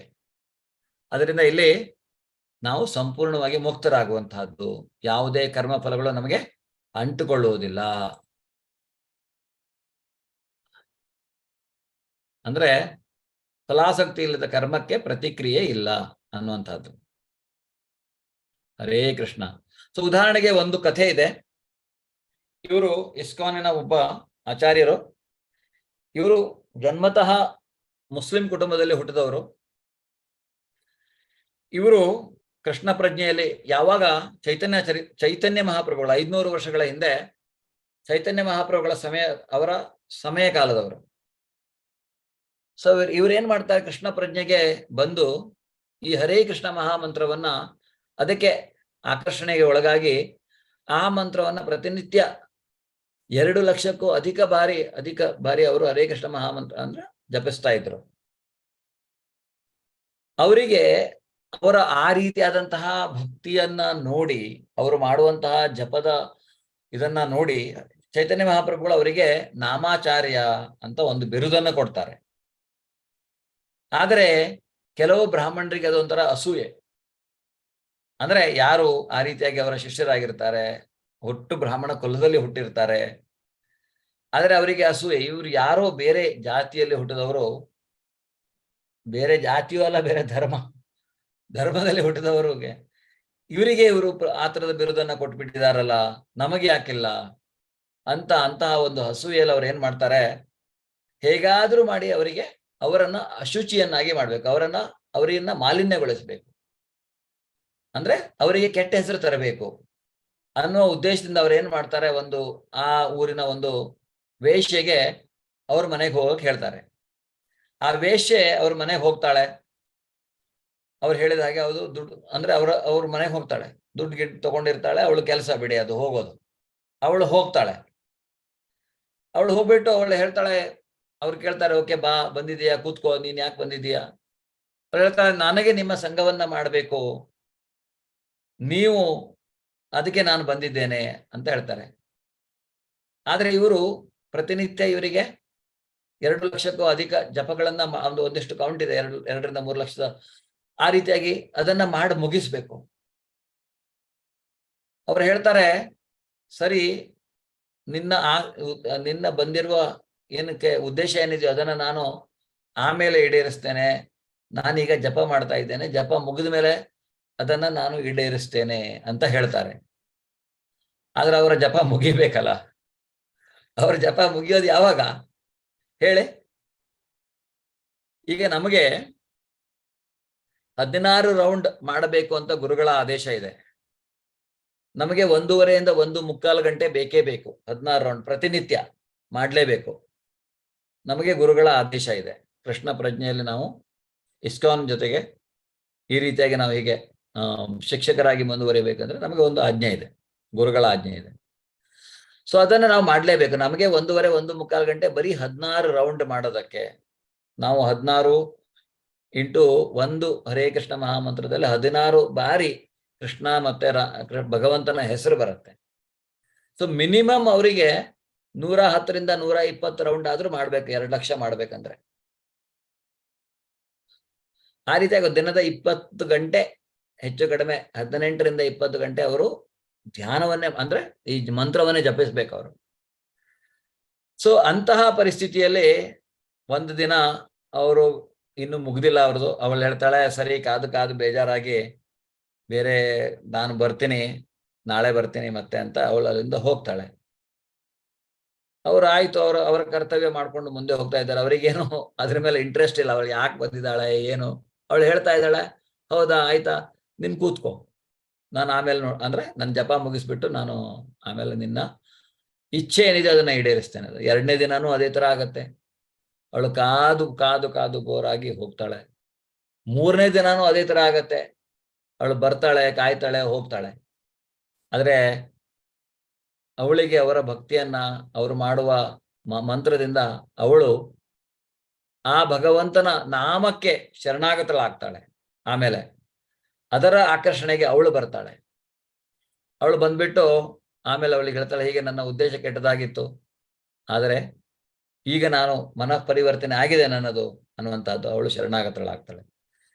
ಸೊ ಇಲ್ಲಿ ನಾವು ಅಂದ್ರೆ ಯಾರು ಪೂರ್ತಿಯಾಗಿ ಮನಸ್ಸನ್ನ ಭಗವಂತನಲ್ಲಿ ಕೇಂದ್ರೀಕರಿಸಿರ್ತಾರೋ ಸೊ ಅವರಿಲ್ಲಿ ಯಾವುದೇ ರೀತಿಯಾದಂತಹ ಫಲದ ಅಪೇಕ್ಷೆ ಇರುವುದಿಲ್ಲ ಅವರಿಗೆ ಅನ್ನುವಂಥದ್ದನ್ನು ನಾವಿಲ್ಲಿ ಈ ಕಥೆಯಿಂದ ತಿಳ್ಕೊಳ್ಬಹುದು. ಯೋಗಯುಕ್ತೋ ವಿಶುದ್ಧಾತ್ಮ ವಿಜಿತಾತ್ಮ ಜಿತೇಂದ್ರಿಯ ಸರ್ವಭೂತಾತ್ಮ ಭೂತಾತ್ಮ ಕುರ್ವನ್ನಪಿ ನ ಲಿಪ್ಯತೆ.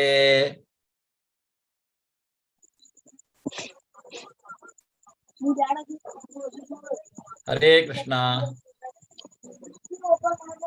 ಯಾರು ಓದ್ತೀರಾ? ಯಾರು ಭಕ್ತಿಯಿಂದ ಕರ್ಮವನ್ನು ಮಾಡುವನು ಶುದ್ಧ ಆತ್ಮನು ಮತ್ತು ಮನಸ್ಸನ್ನು ಇಂದ್ರಿಯಗಳನ್ನು ನಿಯಂತ್ರಿಸುವನು ಅವನು. ಅವರಿಗೆ ಮ್ಯೂಟ್ ಮಾಡಿಬಿಟ್ರ ಮಾತಾಜಿ, ಅವರಿಗೆ ಅನ್ಮ್ಯೂಟ್ ಮಾಡಿ. ಅವ್ರು ಓದೋ ತನಕ ಇರ್ಲಿ, ಆಮೇಲೆ ಮ್ಯೂಟ್ ಮಾಡ್ಕೊಳ್ತಾರೆ. ಹೇಳಿ ಪ್ರಭುಜಿ, ಓದಿ. ಯಾರು ಭಕ್ತಿಯಿಂದ ಕರ್ಮವನ್ನು ಮಾಡುವನು ಶುದ್ಧ ಆತ್ಮನು ಮತ್ತು ಮನಸ್ಸನ್ನು ಇಂದ್ರಿಯಗಳನ್ನು ನಿಯಂತ್ರಿಸುವನು ಅವನು ಎಲ್ಲರಿಗೂ ಪ್ರಿಯನಾದವನು ಮತ್ತು ಅವನಿಗೆ ಎಲ್ಲರೂ ಪ್ರಿಯರಾದವರು. ಅವನು ಕರ್ಮವನ್ನು ಮಾಡುತ್ತಿದ್ದರೂ ಅವುಗಳಲ್ಲಿ ಸಿಲುಕಿಕೊಳ್ಳುವುದಿಲ್ಲ. ನೋಡಿ ಎಷ್ಟು ಕರ್ಮ ಅಂದ್ರೆ ಈ ಕೃಷ್ಣ ಪ್ರಜ್ಞೆಯಲ್ಲಿ ಕಾರ್ಯ ಅಂತ ನಾವು ಇದನ್ನ ಕರೆಯುವಂತಹದ್ದು ಎಷ್ಟು ಮುಖ್ಯ. ಯಾರು ಭಕ್ತಿಯಿಂದ ಕರ್ಮವನ್ನ ಮಾಡ್ತಾನೋ ಅವನು ಶುದ್ಧ ಆತ್ಮನಾಗ್ತಾನೆ. ಶುದ್ಧ ಆತ್ಮ ಯಾವಾಗ ಆಗೋದು? ಯಾವಾಗ ಅವನು ಕರ್ಮ ಫಲಗಳನ್ನೇ ಅಪೇಕ್ಷಿಸುವುದಿಲ್ಲ. ಆಗ ಆಟೋಮೆಟಿಕಲಿ ಯಾವಾಗ ನಾವು ಪರಿಶುದ್ಧರಾಗ್ತೇವೆ, ನಮ್ಮ ಮನಸ್ಸು ನಮ್ಮ ಇಂದ್ರಿಯಗಳು ಎಲ್ಲ ಕಂಟ್ರೋಲ್ ಇರ್ತವೆ. ಯಾವಾಗ ನಮ್ಮ ಮನಸ್ಸು ಮತ್ತೆ ಇಂದ್ರಿಯಗಳು ಕಂಟ್ರೋಲ್ ಇರುತ್ತೋ ಆವಾಗ ನಾವು ಭಗವಂತನಿಗೆ ಪ್ರಿಯರಾಗ್ತೇವೆ. ಅಷ್ಟೇ ಅಲ್ಲ, ಎಲ್ರಿಗೂ ನಾವು ಪ್ರಿಯರಾಗ್ತೇವೆ. ಆದ್ರಿಂದ ಅವನು ಹೇಳ್ತಾನೆ, ಆವಾಗ ನಾವು ಏನಾದ್ರೂ ನಮ್ಮದು ಕರ್ತವ್ಯ ಅಂತ ನಾವು ಮಾಡ್ತಾನೆ ಇರ್ತೇವೆ. ಆದ್ರೆ ಅವನು ಅಲ್ಲಿ ಸಿಲುಕಿಕೊಳ್ಳುವುದು ಯಾವುದೋ ಒಂದು ಆಸಕ್ತಿಯಿಂದ.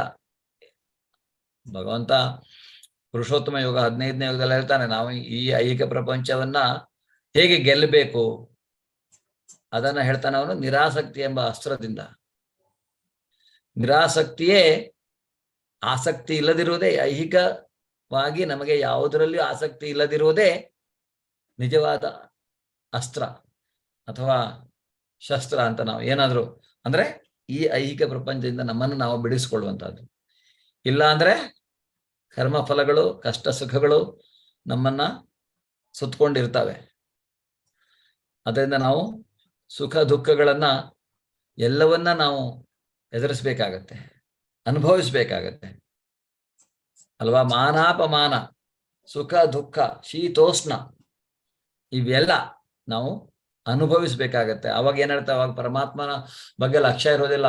ಓ ಇಷ್ಟು ಕಷ್ಟ ಆಯ್ತು. ಸುಖ ಬಂದ್ರೆ, ಹಣ ಇದ್ರೆ, ನಂದೇ ದುಡ್ಡು, ನಾನೇ ಹಾಗೆ ಹೀಗೆ ಅಂತ. ಸೊ ಆ ರೀತಿಯಾದದ್ದು ಇಲ್ಲಿ ಭಕ್ತಿಯಲ್ಲಿ ಬರುವುದಿಲ್ಲ. ಅವನು ಕರ್ಮವನ್ನು ಮಾಡುತ್ತಿದ್ದರೂ ಅವುಗಳಲ್ಲಿ ಸಿಲುಕಿಕೊಳ್ಳುವುದಿಲ್ಲ ಅನ್ನುವಂಥದ್ದು ಇಲ್ಲಿ ಭಗವಂತ ಹೇಳ್ತಾ ಇದ್ದಾನೆ. ಬ್ರಹ್ಮಣ್ಯಾಧಾಯ ಕರ್ಮಾಣಿ ಸಂಗಂ ತ್ಯಕ್ತ್ವಾ ಕರೋತಿ ಯಃ ಲಿಪ್ಯತೇನ ಸ ಪಾಪೇನ ಪದ್ಮಪತ್ರಮಿಮಾಂಬಸ. ಹರೇ ಕೃಷ್ಣ. ನೆಕ್ಸ್ಟ್ ಯಾರು? ಹರೇ ಕೃಷ್ಣ ಗುರುಜಿ. ಹರೇ ಕೃಷ್ಣ. ಫಲಗಳನ್ನು ಭಗವಂತನಿಗೆ ಅರ್ಪಿಸಿ ಯಾರು ನಿರ್ಲಿಪ್ತನಾಗಿ ಕರ್ತವ್ಯಗಳನ್ನು ಮಾಡುವನೋ ಆತನಿಗೆ ತಾವರೆಯ ಎಲೆಗೆ ಹೇಗೆ ನೀರಿನ ಲೇಪವಿಲ್ಲವೋ ಹಾಗೆ ಪಾಪದ ಲೇಪವಿಲ್ಲ. ಹರೇ ಕೃಷ್ಣ ಗುರುಜಿ. ಸೊ ಇಲ್ಲಿ ನಿಮ್ಗೆ ಗೊತ್ತಿದೆ ಅಲ್ವಾ, ಕಮಲದ ಎಲೆ. ಇದು ನಮ್ಮ ಜೀವನದಲ್ಲಿ ನಾವು ಹಲವಾರು ಬಾರಿ ಇದರ ಬಗ್ಗೆ ಉದಾಹರಣೆಯಾಗಿ ತೆಗೆದುಕೊಳ್ತೇವೆ. ಪದ್ಮಪತ್ರ ಮೀಮಾಂಬಸ, ಪದ್ಮಪತ್ರ ಈ ಕಮಲದ ಎಲೆ ಅನ್ನುವಂಥದ್ದು ನೀರಿನಲ್ಲೇ ಇದ್ರು ಹೇಗೆ ನೀರಿನ ಲೇಪ ಅದಕ್ಕೆ ಅಂಟುಕೊಳ್ಳುವುದಿಲ್ಲ, ನೀರು ಅದಕ್ಕೆ ಅಂಟುಕೊಳ್ಳುವುದಿಲ್ಲ. ಆದ್ರಿಂದ ಆ ರೀತಿಯಾಗಿ ನಾವಿರಬೇಕು. ಐಹಿಕ ಪ್ರಪಂಚದಲ್ಲಿ ನಾವಿದ್ರೂ ಸಹಿತ ಇಲ್ಲಿ ಯಾವುದೇ ಕರ್ಮ ಫಲಕ್ಕೆ ನಾವು ಅಂಟುಕೊಳ್ಬಾರದು. ಆ ರೀತಿಯಾಗಿ ಯಾರು ಫಲಗಳನ್ನ ಭಗವಂತನಿಗೆ ಅರ್ಪಿಸ್ತಾನೆ. ಈಗ ನಾವು ಒಂದು ಕೆಲಸ ಮಾಡಿದೆ, ಆಯ್ತಪ್ಪ ಪರಮಾತ್ಮ ಇದು ನಿನಗೋಸ್ಕರ, ನನ್ಗಲ್ಲ, ಇದು ನನ್ನ ಕರ್ತವ್ಯ, ಈಗ ನಾನು ಮಾಡ್ತಾ ಇದ್ದೇನೆ ಅಷ್ಟೇ. ಫಲ ಕೊಡೋದು ಬಿಡೋದು ಅವನ ಇಚ್ಛೆ. ಕೊಟ್ರೆ ಪ್ರಸಾದ, ಆದ್ರೆ ಅದನ್ನ ನಾವು ಅಪೇಕ್ಷಿಸಬಾರದು. ನಿರ್ಲಿಪ್ತನಾಗಿ ಅನ್ನುವಂಥದ್ದು ಬಹಳ ಮುಖ್ಯ. ನಿರ್ಲಿಪ್ತನಾಗಿ ಕರ್ತವ್ಯಗಳನ್ನ ಮಾಡುವನು.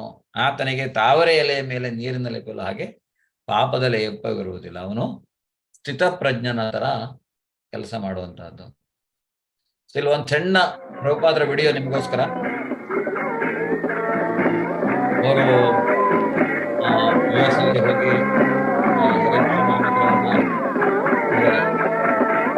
ಅಲ್ಲಿ ಹೀಗೆ ಸಂಕೀರ್ತನ ಆಗತ್ತೆ ಅನ್ನುವಂಥದ್ದು. ಅವರು 10 ಜನರ ಮಧ್ಯದಲ್ಲಿ ಇದ್ದಾರೆ, ಆದ್ರೆ ಅವರ ಮನಸ್ಸು ಪೂರ್ತಿ ಕೃಷ್ಣ. ಕೃಷ್ಣನಿಂದ ಯಾವುದೇ ರೀತಿಯ ಹಲವಾರು ಭಕ್ತರದ ಕಥೆ ಅದೇ ನೀವು ನೋಡ್ಬೋದು.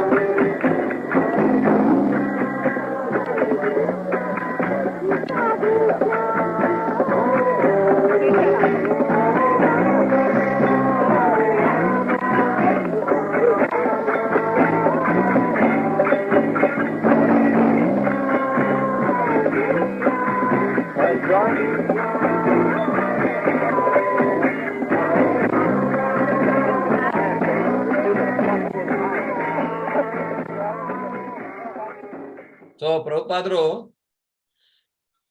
ಹೇಳ್ತಾರೆ, ಈಗ ನಮ್ಮ ಅಹಂಕಾರ ಅನ್ನುವಂಥದ್ದು ಮುಂದೆ ಬರುತ್ತೆ, ನಿಮ್ಗೆ ಗೊತ್ತಾಗತ್ತೆ. ಭಗವಂತ ಹೇಳ್ತಾನೆ, ಈ 3 ಮನಸ್ಸು, ಬುದ್ಧಿ, ಅಹಂಕಾರ ಸಹಿತ ಅವನಿಂದ ಬಂದಿರುವಂತಹದ್ದು. ನಮಗೆ ಈ ಅಹಂಕಾರ ಸುಳ್ಳು ಅಹಂಕಾರ ಆಗ್ಬಾರ್ದು.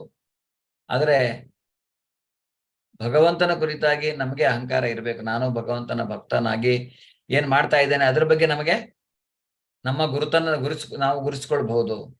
ಆದ್ರೆ ನಾನು ಇಷ್ಟು ದುಡ್ಡಿರುವವನು, ನಾನು ಡಾಕ್ಟರ್, ನಾನು ಇಂಜಿನಿಯರ್, ಆ ತರದ ಐಡೆಂಟಿಫಿಕೇಶನ್ ಅಂದ್ರೆ ನಾವು ವೃತ್ತಿಯಲ್ಲಿ ನಾವು ವಿನಮ್ರರಾಗಿ ಹೇಳ್ಬೋದು. ಆದ್ರೆ ಅದನ್ನೇ ಒಂದು ಮೇನ್ ಇದ್ರ ತರ ಹೇಳು ಅಂದ್ರೆ ಆ ರೀತಿಯಾಗಿ ನಮ್ಮನ್ನ ನಾವು ಗುರುತಿಸ್ಕೊಳ್ಳೋದಕ್ಕಿಂತ ನಾವು ಆ ರೀತಿ ಅಂದ್ರೆ ಅಷ್ಟು ಅಂದ್ರೆ ಏನಂದ್ರೆ ನಮ್ಮ ಐಡೆಂಟಿಟಿ ಹೇಗಿರ್ಬೇಕು ಅನ್ನೋದಕ್ಕೋಸ್ಕರ. ವಿದ್ಯಾ ವಿನಯ ಸಂಪನ್ನೆ ಬ್ರಾಹ್ಮಣೆ ಗವಿಹಸ್ತಿನಿ ಶುನಿ ಚೈವ ಶ್ವಪಾಕೆ ಚ ಪಂಡಿತ ಸಮದರ್ಶಿನಃ. ಹರೇ ಕೃಷ್ಣ. ಯಾರು ಓದ್ತೀರಾ ನೆಕ್ಸ್ಟ್ ಅರ್ಥ? ನಮ್ರರಾದ ಜ್ಞಾನಿಗಳು ನಿಜವಾದ ಜ್ಞಾನವನ್ನು ಪಡೆದವರಾದುದರಿಂದ ವಿದ್ಯಾ ವಿನಯ ಸಂಪನ್ನನಾದ ಬ್ರಾಹ್ಮಣನನ್ನು, ಹಸುವನ್ನು, ಆನೆಯನ್ನು, ನಾಯಿಯನ್ನು, ನಾಯಿಯ ಮಾಂಸವನ್ನು ತಿನ್ನುವವನನ್ನು, ಅಂತ್ಯಜನನು ಒಂದೇ ರೀತಿ ಕಾಣುತ್ತಾರೆ. ಹರೇ ಕೃಷ್ಣ. ಯಾಕೆ ಎಲ್ಲವನ್ನು ಒಂದೇ ರೀತಿಯಾಗಿ ಕಾಣುವಂತಹದ್ದು ಅಂದ್ರೆ, ನಮ್ರರಾದ ಜ್ಞಾನಿಗಳು ಅಂದ್ರೆ ಯಾರು ಈ ಜ್ಞಾನವನ್ನ ಪಡೆದಿರ್ತಾರೋ ಅವರಿಗೆ ಗೊತ್ತಿರತ್ತೆ. ನಿಜವಾದ ಜ್ಞಾನವನ್ನ ಪಡೆದವರಾದುದರಿಂದ ಅವ್ರ ರಿಯಲ್ ಜ್ಞಾನ ಅವರಿಗಿದೆ. ಯಾಕೆಂದ್ರೆ ನಾನು ಯಾರು, ಎಲ್ಲಾ ಶರೀರದಲ್ಲಿ ಇರುವಂತಹದ್ದು ಒಂದು ಆತ್ಮ ಅನ್ನುವಂತಹದ್ದು. ಆತ್ಮನ ಜೊತೆಗೆ ಎಲ್ಲವೂ ಆ ಆತ್ಮಗಳೆಲ್ಲ ಭಗವಂತನಿಂದನೇ ಬಂದಿರೋ. ಈ ಚಿತ್ರದಲ್ಲಿ ನಿಮಗೆ ಕಂಡ ಹಾಗೆ ಅಷ್ಟೇ ಅಲ್ಲ, ಆತ್ಮನ ಜೊತೆಗೆ ಪರಮಾತ್ಮನು ಇರ್ತಾನೆ. ಅದು ನಾವು ಮುಂದಿನ ಅಧ್ಯಾಯಗಳು ನಮ್ಗೆ ಗೊತ್ತಾಗತ್ತೆ. ಸೊ ಇಲ್ಲಿ ಅವನು ಹೇಳೋದಂದ್ರೆ ಎಲ್ಲರನ್ನು ಅಂದ್ರೆ ವಿದ್ಯಾ ವಿನಯ ಸಂಪನ್ನನಾಗಿ ಈಗ ಬ್ರಾಹ್ಮಣರು ಆ ರೀತಿಯಾಗಿ ಮೇಲೆ ಬರುವಂತಹದ್ದು ಅಂದ್ರೆ ಯಾರು ಶಾಸ್ತ್ರಗಳ ಹಿಂದಿನ ಉದ್ದೇಶವಾದಂತಹ ಪರಮಾತ್ಮನನ್ನು ಅರ್ಥ ಮಾಡ್ಕೊಳ್ತಾರೋ ಅವರು ಎಲ್ಲವನ್ನ ಅರ್ಥ ಮಾಡಿಕೊಂಡು ವಿದ್ಯೆಯನ್ನ ಅಂದ್ರೆ ಶಾಸ್ತ್ರಗಳನ್ನ ಅರಿತವರಾಗಿರುವಂತವರು, ಅಂಥವರನ್ನು ಒಂದು ಹಸುವನ್ನೇ ಆಗ್ಲಿ ಅಥವಾ ಒಂದು ಆನೆಯನ್ನೇ ಆಗ್ಲಿ ಒಂದು ನಾಯಿಯನ್ನೇ ಆಗ್ಲಿ, ನಾಯಿ ಮಾಂಸ ತಿನ್ನುವವನನ್ನು ಅಂತ್ಯಜ ಅಂತ ಕರೀತಾರೆ. ಅಂದ್ರೆ ಅಷ್ಟು ಅವನು ಯಾವುದೇ ಕೀಳು ಜಾತಿಯವನಾದರೂ ಅವರೆಲ್ಲರನ್ನು ಒಂದೇ ರೀತಿ ಕಾಣ್ತಾರೆ. ಯಾಕೆಂದ್ರೆ ಪ್ರತಿಯೊಬ್ಬರಲ್ಲಿಯೂ ಇರುವಂತಹದ್ದು ಆ ಶರೀರ ಬೇರೆ, ಆತ್ಮ ಮಾತ್ರ ಎಲ್ಲ ಹೇಗ ಹಾಗೆ ಅವರು. ಒಂದು ಆತ್ಮ ಅಲ್ಲಿದೆ. ಯಾಕೆ ಇದೆ ಅಲ್ಲಿ ಅದು? ಯಾಕೆ ಒಂದು ಆತ್ಮ ನಾಯಿಯ ಶರೀರದಲ್ಲಿದೆ? ಯಾಕೆ ಒಂದು ಆತ್ಮ ಆನೆಯ ಶರೀರದಲ್ಲಿದೆ? ಏನ್ ಹೇಳ್ತೀರಾ? ಯಾಕಿದೆ ಅಲ್ಲಿ? ಯಾಕೆ ಒಂದು ಆತ್ಮ ಮನುಷ್ಯನ ಶರೀರದಲ್ಲಿದೆ? ಹರೇ ಕೃಷ್ಣ. ಹರೇ ಕೃಷ್ಣ ಪ್ರಭುಜಿ. ಹಾ, ಅಂದ್ರೆ ಆತ್ಮಗಳಿಗೆ ನಾವು ನಾವು ಮನುಷ್ಯರ ದೇಹದಲ್ಲಿದ್ದೇವೆ ಅಥವಾ ನಾವು ಪ್ರಾಣಿ ದೇಹದಲ್ಲಿದ್ದೇವೆ ಅಂತ ಡಿಫರೆನ್ಸ್ ಮಾಡಲ್ಲ ಪ್ರಭುಜಿ ಆತ್ಮ. ಆತ್ಮ ಅಲ್ಲಿದೆ. ಯಾಕಿದೆ ಅಂತ ನಾವು ಕೇಳೋದು. ಯಾಕೆ ಬೇರೆ ಬೇರೆ ಶರೀರವನ್ನ ಪಡೆಯುತ್ತೆ? ಅವರವರ ಕರ್ಮ ಫಲಗಳಿಗೆ ಅನುಸಾರವಾಗಿ ಗುರುಜಿ. ಕರ್ಮಫಲಗಳ ಅನುಸಾರವಾಗಿ. ಧನ್ಯವಾದ. ಆದ್ರಿಂದ ಅವರು ಯಾವುದೋ ಒಂದು ಕರ್ಮ ಫಲಗಳನ್ನ ಪಡೆದು ಈ ರೀತಿಯಾಗಿ ಯಾವುದೋ ಒಂದು ಶರೀರದಲ್ಲಿ ಇದ್ದು ಆ ರೀತಿಯಾದಂತ ಒಂದು ಜನ್ಮವನ್ನು ಅವರು ಪಡೆದಿರ್ತಾರೆ. ಆ ರೀತಿಯಾಗಿ ಇದ್ದಾರೆ. ಆದ್ರಿಂದ ಯಾರು ಇದನ್ನ ತಿಳಿದಿರ್ತಾನೋ ಅವನಿವೆಲ್ಲವನ್ನು ಒಂದೇ ರೀತಿಯಾಗಿ ಕಾಣ್ತಾನೆ. ಅವನಿಗೆ ಯಾವುದು ಭೇದ ಭಾವವಾಗಿ ಕಾಣುವುದಿಲ್ಲ. ಯಾಕಂದ್ರೆ ನಾನು ಈ ಶರೀರ ಅಲ್ಲ, ನಾನು ಈ ಆತ್ಮ ಅನ್ನೋದೇ ನಾವು ಮೊದಲು ಅರ್ಥೈಸಿಕೊಳ್ಳುವಂತಹದ್ದು.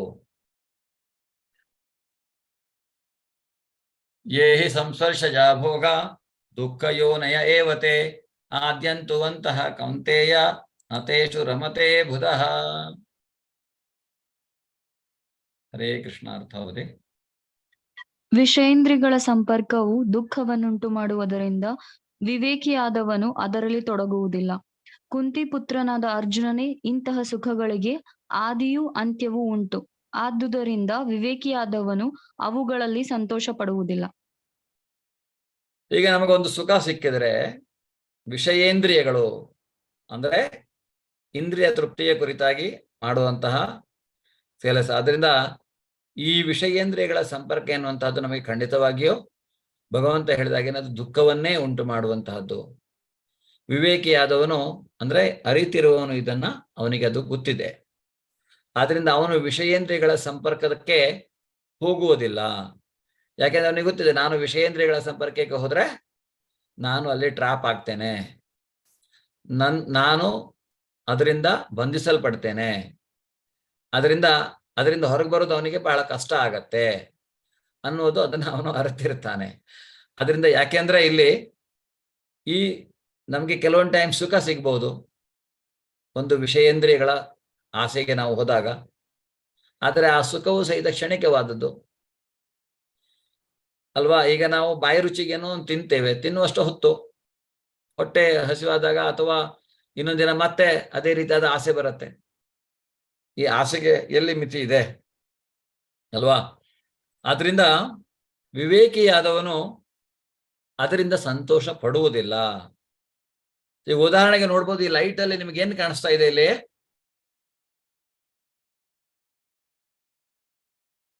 ಈ ಚಿತ್ರದಲ್ಲಿ ಅಲ್ವಾ? ಈ ದೀಪದ ಹುಳು ಅಥವಾ ಮಾತ್ ಇಂಗ್ಲಿಷ್ ಅಲ್ಲಿ ನಾವು ಹೇಳುವಂತಹದ್ದು ಏನಾಗತ್ತೆ? ಈ ದೀಪದ ಹುಳುಗಳು ಲೈಟಿನ ಸಂಪರ್ಕಕ್ಕೆ ಬಂದಾಗ ಆ ಬಿಸಿ ತಟ್ಟುತ್ತೆ ಗುರುಜಿ, ಸತ್ತೋಗ್ತವೆ, ಅವು ಸಾಯ್ತವೆ. ಅಥವಾ ಅವಿಗೇನಂದ್ರೆ ಅವರ ಕಣ್ಣು ಬಹಳ ಸ್ಟ್ರಾಂಗ್. ನಮ್ಮ ಇಂದ್ರಿಯಗಳಲ್ಲಿ ಈ ಮಾತ್ಗೆ ಕಣ್ಣು ಬಹಳ ಸ್ಟ್ರಾಂಗ್, ಶಕ್ತಿಯುತವಾದಂತಹ ಇಂದ್ರಿಯ. ಅದು ಲೈಟಿನ ಕಡೆಗೆ ಆಕರ್ಷಣೆಗೊಂಡು ಅಲ್ಲಿ ಹೋಗತ್ತೆ, ಅಲ್ಲಿ ಏನೋ ಇದೆ ತನಗೆ ಬೇಕಾಗಿರುವಂತಹದ್ದು ಅಂತ ತಿಳ್ಕೊಂಡು ಹೋಗತ್ತೆ. ಆದ್ರೆ ಅಲ್ಲಿ ಹೋದ್ರೆ ಅಲ್ಲಿ ಏನು ಸಿಗಲ್ಲ, ಅದಕ್ಕೆ ಅದು ಮರಣವನ್ನು ಹೊಂದತ್ತೆ. ಅದೇ ರೀತಿಯಾಗಿ ಜಿಂಕೆ, ಈ ಜಿಂಕೆಗೆ ಯಾವುದು ಇಷ್ಟ ಗೊತ್ತಿದೆಯಾ ನಿಮ್ಗೆ? ಜಿಂಕೆಯ ಯಾವ ಇಂದ್ರಿಯ ಅತ್ಯಂತ ಸ್ಟ್ರಾಂಗ್, ಶಕ್ತಿಯುತವಾದದ್ದು? ಕಾಲು. ಹರೇ ಕೃಷ್ಣ. ಪ್ರಭಾವತಿ ಮಾತಾಜಿ ಹೇಗಿದ್ದೀರಾ? ಧನ್ಯವಾದಗಳು ಪ್ರಭಾವತಿ ಮಾತಾಜಿ ಅವರಿಗೆ. ಪ್ರಭಾವತಿ ಮಾತಾಜಿ ನಿಮ್ಗೆ ಎಷ್ಟು ವರ್ಷ ಈಗ? 85. ಧನ್ಯವಾದಗಳು. ಸುಮಾರು 6-7-8 ಬ್ಯಾಚ್ಗಳಾಗಿದೆ ನನ್ನ ಜೊತೆ ಅವರು ಅಟೆಂಡ್ ಮಾಡಿರೋದು ಮೊದಲಿಂದ. ಧನ್ಯವಾದಗಳು ಮಾತಾಜಿ ಮತ್ತೆ ಕ್ಲಾಸಿಗೆ ಬಂದಿದ್ದಕ್ಕೆ. ಸೊ ಜಿಂಕೆಗೆ ಕಿವಿ ಅತ್ಯಂತ ಶಕ್ತಿಯುತವಾದಂತಹದ್ದು. ಈ ಜಿಂಕೆ ಹಿಡಿಬೇಕಂದ್ರೆ ಒಂದು ಕೊಳಲಿನ ನಾದ ಅಥವಾ ಅವ್ರು ಹೇಳಿದಾಗೆ ಒಂದು ಮ್ಯೂಸಿಕ್, ಇಂಪಾದ ಸಂಗೀತಕ್ಕೆ ಅದು ಸೋಲತ್ತೆ. ಆಗ ಅದನ್ನ ಈಸಿಯಾಗಿ ಹಿಡಿಬಹುದು. ಅಂದ್ರೆ ಆ ಇಂದ್ರಿಯ ಬಯಕೆ ಅಥವಾ ಇಂದ್ರಿಯ ತೃಪ್ತಿಯ ಕೆಲಸವನ್ನು ಅವಳು ಜಿಂಕೆ ಮಾಡೋದ್ರಿಂದ ಅದು ತನ್ನನ್ನು ತಾನು ಬಂಧನಕ್ಕೆ ಒಳಪಡಿಸುತ್ತೆ. ಅಲ್ಲಿ ದುಂಬಿ ಅಥವಾ ಜೇನ್ನೊಣ ಈ ಕಮಲದ ಹೂವಿನಲ್ಲಿ ಹೋಗತ್ತೆ ಮಕರಂದವನ್ನು ಸವಿಬೇಕು ಅಂತ. ಆದ್ರೆ ಸಂಜೆ ಆಗ್ತಾ ಇದ್ದಾಗೆ ಈ ಕಮಲದ ಹೂವು ಮತ್ತೆ ವಾಪಸ್ ಮುದುಡ್ಕೊಳ್ಳತ್ತೆ. ಆ ಜೇನ್ನೊಣ ಅಲ್ಲಿ ಹೋಗಿ ಕುಳಿತಿರುವಂತಹದ್ದು ಅದಕ್ಕೆ ಹೊರಗೆ ಬರ್ಲಿಕ್ಕೆ ಆಗೋದಿಲ್ಲ. ಯಾಕೆಂದ್ರೆ ಅದರ ನಾಸಿಕ, ಮೂಗು ತುಂಬಾ ಶಕ್ತಿಯುತವಾದಂತಹದ್ದು.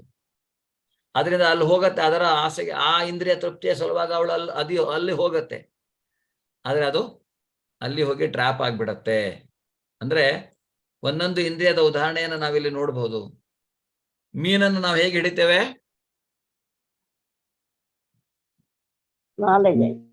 ಬಲೆ ಹಾಕಿ ಹಿಡಿತೇವೆ. ಹಾ, ಯಾಕೆ? ಅದಕ್ಕೆ ಆಹಾರ ಬೇಕಾಗತ್ತೆ, ನಾಲಿಗೆ ರುಚಿ. ಆ ರೀತಿಯಾಗಿ ಗಾಳ ಹಾಕ್ತೇವೆ, ಅಲ್ಲಿ ಒಂದು ಪಿನ್ ಇರತ್ತೆ ಅಂತ ಅದಕ್ಕೆ ಗೊತ್ತಿರಲ್ಲ, ಆದ್ರೆ ಅದು ಅಲ್ಲಿ ಸಿಕ್ಕಾಕೊಂಡ್ ಬಿದ್ಬಿಡತ್ತೆ.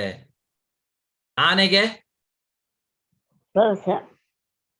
ಸ್ಪರ್ಶೇಂದ್ರಿಯ, ಆನೆಗೆ ಸ್ಪರ್ಶೇಂದ್ರಿಯ. ಈಗ ಗಂಡಾನೆಯನ್ನ ಈ ರೀತಿಯಾಗಿ ಹೊಡಿಬೇಕಂದ್ರೆ ಏನ್ ಮಾಡ್ತಾರೆ ಅವರು? ಯಾರಿಗಾದ್ರೂ ಗೊತ್ತಿದ್ಯಾ?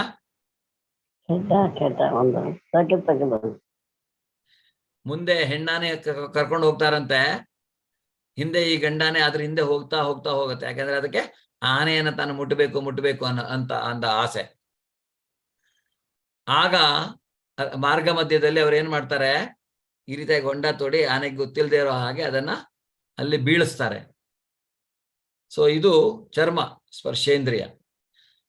ಹೀಗೆ ಎಲ್ಲಾ ಇಂದ್ರಿಯಗಳು, ಒಂದೊಂದು ಇಂದ್ರಿಯಗಳು ಸ್ಟ್ರಾಂಗ್ ಇರುವಂತಹ ಆ ಪ್ರಾಣಿಗಳ ಕಥೆಯೇ ಹೇಗೆ ತಮ್ಮನ್ನು ತಾವು ಬಂಧನಕ್ಕೆ ಒಳಗಾಗಿಸ್ತಾರೆ.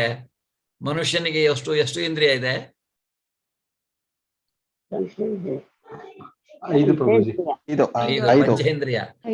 ಈಗ ನೋಡಿ ನೀವು, ಈ ಮನುಷ್ಯ ಎಲ್ಲಾ ಇಂದ್ರಿಯ ತೃಪ್ತಿಯ ಹಿಂದೆ ಬೀಳ್ತಾನೆ. ಅವನಿಗೆ ಕಿವಿಗೆ ಒಳ್ಳೇದ್ ಬೇಕು, ಮುಗಿಗೆ ಒಳ್ಳೇದ್ ಬೇಕು, ಕಣ್ಣಿಗೆ ಒಳ್ಳೇದ್ ಬೇಕು, ಬಾಯಿಗೆ ಒಳ್ಳೇದ್ ಬೇಕು, ಚರ್ಮಕ್ಕೆ ಒಳ್ಳೇದ್ ಬೇಕು. ಸೊ ಹೀಗೆಲ್ಲ ಇರುವಾಗ ಮನುಷ್ಯನ ಕತೆ ಹೇಗಾಗ್ಬೇಕು? ಅವನು ಎಲ್ಲಿ ಬಂಧನಕ್ಕೆ ಒಳಗಾಗಬಹುದು? ನಾವೇ ಆಲೋಚನೆ ಮಾಡುವಂತಹದ್ದು. ಭೋಕ್ತಾರಂ ಯಜ್ಞ ತಪಸಾಂ ಸರ್ವಲೋಕ ಮಹೇಶ್ವರಂ ಸುಹೃದಂ ಸರ್ವಭೂತಾನಾಂ ಜ್ಞಾತ್ವಾ ಮಾಂ ಶಾಂತಿ ಮೃಚ್ಛತೆ. ಹರೇ ಕೃಷ್ಣ ಪ್ರಭುಜಿ. ಹರೇ ಕೃಷ್ಣ. ಓದಿ ಮಾತಾಡಿ. ನನ್ನ ವಿಷಯವಾಗಿ ಸಂಪೂರ್ಣ ಪ್ರಜ್ಞೆಯನ್ನಿಟ್ಟುಕೊಂಡು ಎಲ್ಲಾ ಯಜ್ಞಗಳ ಮತ್ತು ತಪಸ್ಸುಗಳ ಕಟ್ಟಕಡೆಯ ಭೋಕ್ತ ನಾನೇ, ಎಲ್ಲಾ ಲೋಕಗಳ ಮತ್ತು ದೇವತೆಗಳ ಪರಮ ಪ್ರಭು ನಾನೇ, ಮತ್ತು ಎಲ್ಲಾ ಜೀವಿಗಳ ಉಪಕಾರಿಯೂ ಹಿತೈಷಿಯೂ ನಾನೇ ಎಂದು ಅರಿತ ಮನುಷ್ಯನು ಐಹಿಕ ದುಃಖಗಳ ಯಾತನೆಯಿಂದ ಮುಕ್ತನಾಗಿ ಶಾಂತಿಯನ್ನು ಪಡೆಯುವನು. ಹರೇ ಕೃಷ್ಣ ಪ್ರಭುಜಿ. ಸೊ ನಮಗೆ ಮನಸ್ಸಿಗೆ ನೆಮ್ಮದಿ, ಮನಸ್ಸಿಗೆ ಶಾಂತಿ ಯಾವಾಗಲೂ ಬೇಕಂದ್ರೆ ಭಗವಂತ ಏನ್ ಹೇಳ್ತಾ ಇದ್ದಾನೆ? ಇದು ಒಂದೇ ದಾರಿ. ಕಲಿಯುಗದಲ್ಲಂತೂ ಕಲಿ ಕಲ್ಮಶ ನಾಶನಂ ಅಂದ್ರೆ ಹರಿನಾಮ ಸ್ಮರಣೆಯೇ ಅತ್ಯಂತ ಶ್ರೇಷ್ಠವಾದದ್ದು.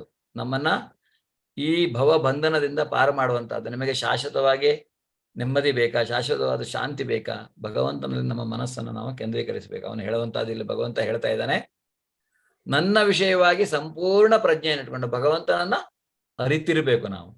ಅವನು ಇಲ್ಲಿ ಹೇಳಿರುವಂತಹದ್ದು ಅವನ ಬಗ್ಗೆ ಅರಿತಿದ್ದಷ್ಟೇ ಅಲ್ಲ, ಅವನನ್ನ ನಾವು ಪರಮ ಪುರುಷೋತ್ತಮ, ದೇವೋತ್ತಮ ಪರಮಪುರುಷ ಅಂತ ನಾವು ಅರ್ಥಕೊಂಡಿರ್ಬೇಕು ಅವನನ್ನ, ಕೃಷ್ಣನ. ಅವನು ಹೇಳ್ತಾನೆ ಇಲ್ಲಿ, ನೀವು ಯಾವುದೇ ಯಜ್ಞ ಮಾಡಿ, ನಾನು ಹೇಳಿದೆ ಅಲ್ವಾ, ಕಾಯೇನ ವಾಚ ಮನಸೇಂದ್ರಿಯೈವ ಬುದ್ಧ್ಯಾತ್ಮನಾವ ಪ್ರಕೃತಿ ಸ್ವಭಾವ ಕರೋಮಿ ಯದ್ಯದ್ ಸಕಲಂ ಪರಸ್ಮೈ ನಾರಾಯಣಾಂ ಇತಿ ಸಮರ್ಪಯಾಮಿ. ನೀವು ಯಾವುದೇ ಒಂದು ಪೂಜೆಯನ್ನ, ಯಾವುದೇ ದೇವತೆಗೆ ಪೂಜೆ ಮಾಡಿ, ಕೊನೆಗೆ ನಾವು ಹೇಳ್ತೇವೆ ಕೃಷ್ಣಾರ್ಪಣ ಮಸ್ತು ಹೇಳ್ತೇವೆ. ಏನನ್ನ ಕೊಟ್ಟರು ಅದು ಕೃಷ್ಣಾರ್ಪಣ ಮಸ್ತು. ಶಾಸ್ತ್ರದಲ್ಲಿ ಅರಿತವರಿಗೆ ಮಾಡಿ ಇವರಿಗೆ ಗೊತ್ತಿದೆ. ಯಾಕೆಂದ್ರೆ ಪ್ರತಿಯೊಂದರ ಹಿಂದಿನ ಉದ್ದೇಶ, ಯಜ್ಞದ ಭೋಕ್ತಾರ ಯಾರು, ಯಾರಿಗೆ ನಾವು ಫೈನಲಿ ಅದನ್ನು ಅರ್ಪಿಸುವಂತಹದ್ದು. ಶಂಕರಾಚಾರ್ಯ ಹೇಳ್ದಂಗೆ, ಆಕಾಶಾತ್ ಪತಿತಂತೋಯಂ ಯಥಾಗಚ್ಚತಿ ಸಾಗರಂ ಸರ್ವದೇವ ನಮಸ್ಕಾರಂ ಕೇಶವಂ ಪ್ರತಿಗಚ್ಚತಿ. ನಾವು ಯಾವುದೇ ದೇವರಿಗೆ ನಮಸ್ಕಾರ ಮಾಡಿದ್ರು ಅದು ಕೃಷ್ಣನಿಗೆ ಸೇರುವಂತಹದ್ದು. ಆದ್ರೆ ಅದು ನಮಗೆ ಗೊತ್ತಿರಬೇಕು. ಮನಸ್ಸಿನಲ್ಲಿ ಈ ಭಗವದ್ಗೀತೆ ಒಂದನ್ನ ನಾವು ಅರ್ಥ ಮಾಡಿಕೊಳ್ಳೋದ್ರಿಂದ ಈ ಪೂರ್ತಿಯಾಗಿ ಭಗವಂತನ ಲೋಕ ಅಥವಾ ಅವನ ಸಾಮ್ರಾಜ್ಯ ಏನು ಅನ್ನೋದು ನಮಗೆ ಅರ್ಥ ಆಗತ್ತೆ. ಆದ್ರೆ ಅವನು ಇಲ್ಲೇನ್ ಹೇಳ್ತಾ ಇದ್ದಾನೆ, ಎಲ್ಲಾ ಯಜ್ಞಗಳ ಮತ್ತು ತಪಸ್ಸುಗಳ ಕಟ್ಟಕಡೆಯ ಭೋಕ್ತ ನಾನು, ಎಲ್ಲಾ ಲೋಕಗಳ ಮತ್ತು ದೇವತೆಗಳ ಪರಮಪ್ರಭು ನಾನು, ಎಲ್ಲಾ ಜೀವಿಗಳಿಗೆ ಉಪಕಾರಿಯೂ ಹಿತೈಷಿಯೂ ನಾನು. ಯಾಕೆಂದ್ರೆ ಎಲ್ಲಾ ಜೀವಿಗಳಿಗೆ ಉಪಕಾರಿ ಹಿತೈಷಿ. ಯಾವಾಗ ಅವರು ಭಗವಂತನನ್ನ ಕುರಿತಾಗಿ ಭಕ್ತಿಯನ್ನ ಮಾಡ್ತಾರೋ ಆಗ ಅವನು ಬಿಟ್ಕೊಡೋದೇ ಇಲ್ಲ. ಇಲ್ಲ ಅಂದ್ರೆ ನಿಯಮ ಇದೆ, ನಿಯಮದ ಪ್ರಕಾರ ಅವರು ಬದುಕೊಂಡು ಹೋಗ್ತಾರೆ. ಆದ್ರೆ ನೋಡಿ, ಅವನು ನಾವು ಒಂದು ಶರೀರದಿಂದ ಇನ್ನೊಂದು ಶರೀರಕ್ಕೆ ಹೋಗುವಾಗ ಸಹಿತ ನಮ್ಮ ಗೆಳೆಯನಾಗಿ ಅವನು ನಮ್ಮ ಜೊತೆ ಇದ್ದು ಆ ಆತ್ಮವನ್ನ ಇನ್ನೊಂದು ಶರೀರಕ್ಕೆ ಕರ್ಕೊಂಡು ಹೋಗ್ತಾನೆ. ಅಷ್ಟೇ ಅಲ್ಲ, ಅದರ ಜೊತೆಗೆ ಈ ಮನಸ್ಸು, ಬುದ್ಧಿ, ಅಹಂಕಾರಗಳು, ನಮ್ಮ ಸೂಕ್ಷ್ಮ ಶರೀರ ಅನ್ನೋದು ಸಹಿತ ಹೋಗತ್ತೆ ಇನ್ನೊಂದು ಶರೀರಕ್ಕೆ. ಅದು ಮುಂದೆ ನಾವು ಮತ್ತೆ ಅರ್ಥ ಮಾಡ್ಕೊಳ್ಳೋಣ ಆಮೇಲೆ. ಆದ್ರಿಂದ ಇಲ್ಲಿ ಅವನು ಹೇಳ್ತಾನೆ, ಉಪಕಾರಿಯೂ ಹಿತೈಷಿಯೂ ನಾನು. ಇದನ್ನ ಯಾರು ಅರ್ಥ ಮಾಡ್ಕೊಳ್ತಾರೋ ಅವರಿಗೆ ದುಃಖಗಳ ಯಾತನೆಯಿಂದ ಮುಕ್ತನಾಗಿ ಶಾಂತಿಯನ್ನ ಪಡೀತಾರೆ. ಇದೇ ಸ್ಥಿತಪ್ರಜ್ಞರು, ಶುದ್ಧ ಭಕ್ತರು. ಅವರ ಆ ಒಂದು ಭಕ್ತಿಯ ಮನಸ್ಥಿತಿ ಇದೆಯಲ್ಲ, ಅದನ್ನ ಇನ್ನೊಂದು ಭಕ್ತನೇ ಅರ್ಥ ಮಾಡ್ಕೊಳ್ಬಹುದೇ ಹೊರತು ಯಾರು ಭಕ್ತರಲ್ಲ ಅಭಕ್ತರೋ ಅವರಿಗೆ ಅದೊಂಥರ ಹುಚ್ಚಾಗಿ ಕಾಣಿಸುತ್ತೆ. ಆದರೆ ಆ ಒಂದು ಶಾಂತಿ ಅವನಲ್ಲಿ ಅವನೇನು ಪಡೆದುಕೊಂಡಿದ್ದ, ಅವನಿಗೆ ಯಾವುದ್ರ ಮೇಲೆ ಅಟ್ಯಾಚ್ಮೆಂಟ್ ಇಲ್ಲ. ಅವನಿಗೆ ಎಲ್ಲವೂ ಭಗವಂತನಿಗೆ ಸೇರಿದ್ದು. ನಾನೊಂದು ಚಿಕ್ಕ ಒಂದು ಸಣ್ಣ ಒಂದು ಅಲ್ವಾ, ಈ ಒಂದು ಇಡೀ ಪ್ರಪಂಚವನ್ನ ನಾವು ಹೋಲಿಸಿದ್ರೆ, ಈಗ ನಮ್ಮ ಜಾಗಕ್ಕೆ, ನಮ್ಮ ಇರುವಿಕೆಗೆ, ನಮ್ಮ ಒಂದು ಶರೀರಕ್ಕೆ ನಾವು ಹೋಲಿಸ್ಕೊಂಡ್ರೆ ನಾವು ಎಷ್ಟು ಚಿಕ್ಕವರು. ಅವನ ಪಾದದ ಒಂದು ಧೂಳಿನ ಕಣವು ನಾವು ಆಗ್ಲಿಕ್ಕೆ ಸಾಧ್ಯವಿಲ್ಲ. ಅಂತಂತ ಗ್ರಹಗಳ ಮುಂದೆ ನಾವು ನೋಡಿದರೆ ಭೂಮಿ ಎಷ್ಟು ಚಿಕ್ಕ ಗ್ರಹ, ಸೂರ್ಯನ ಮುಂದೆ ನಾವು ಎಷ್ಟು ಚಿಕ್ಕವರು, ಭೂಮಿ ಅನ್ನುವಂಥದ್ದೇ ಎಷ್ಟು ಚಿಕ್ಕದು ಗ್ರಹ. ಅದರಲ್ಲಿ ನಾವು ಒಂದು ಚಿಕ್ಕ ಬೆಂಗಳೂರಲ್ಲೋ ಮಂಗಳೂರಲ್ಲೋ ಎಲ್ಲೋ ಒಂದ್ ಕಡೆ ಒಂದು ಮೂಕೆಯಲ್ಲಿ ಒಂದು ಸಣ್ಣ ಭಗವಂತನ ಲೆಕ್ಕಾಚಾರದೆಲ್ಲ ಏನೂ ಇಲ್ಲ, ಒಂದು ಧೂಳಿನ ಕಣವೂ ಆಗಲ್ಲ. ಆದ್ರೆ ನಾವು ತಿಳ್ಕೊಳ್ತೇವೆ ನಾನೇ ಒಂದು ದೊಡ್ಡ ಇದರಲ್ಲಿದ್ದೇನೆ ಅಂತ. ಏನು ಆಸ್ತಿ ಮಾಡೋದ್ರ ಹಿಂದೆ ಬೀಳ್ತೀವಿ, ದುಡ್ಡು ಮಾಡೋದ್ರ ಹಿಂದೆ ಬೀಳ್ತೀವಿ, ಬೇರೆ ಬೇರೆ ಏನೇನೋ ಮಾಡೋದ್ರ ಹಿಂದೆ ಬೀಳ್ತೀವಿ. ಆದ್ರೆ ಅಲ್ಲಿ ಎಲ್ಲಿಯಾದ್ರೂ ನಮ್ಗೆ ಶಾಂತಿ ಸಿಕ್ತಾ? ಹುಡುಕಿದಿರಾ ಯಾರಾದ್ರೂ ನೀವು ಶಾಂತಿಯನ್ನ? ಸಿಕ್ತಾ? ಹರೇ ಕೃಷ್ಣ,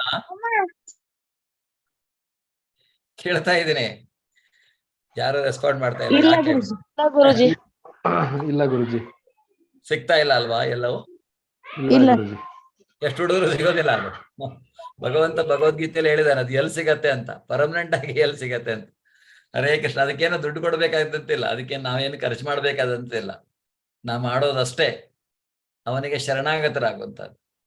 ಪ್ರಭುಪಾದರು ಹೇಳ್ತಾರೆ, ನಿಮಗೆ ಭಗವಂತನಿಗೆ ಶರಣಾಗತರಾಗ್ಲಿಕ್ಕೆ ಎಷ್ಟೊತ್ತು ಬೇಕು? ಅವ್ರ ಹತ್ರ ಕೇಳಿದ್ರೆ ಎಷ್ಟೊತ್ತು ಬೇಕು ನಿಮ್ಗೆ ಭಗವಂತನಿಗೆ ಶರಣಾಗತನಾಗ್ಲಿಕ್ಕೆ? ಎಷ್ಟು ಸಮಯ ಬೇಕು?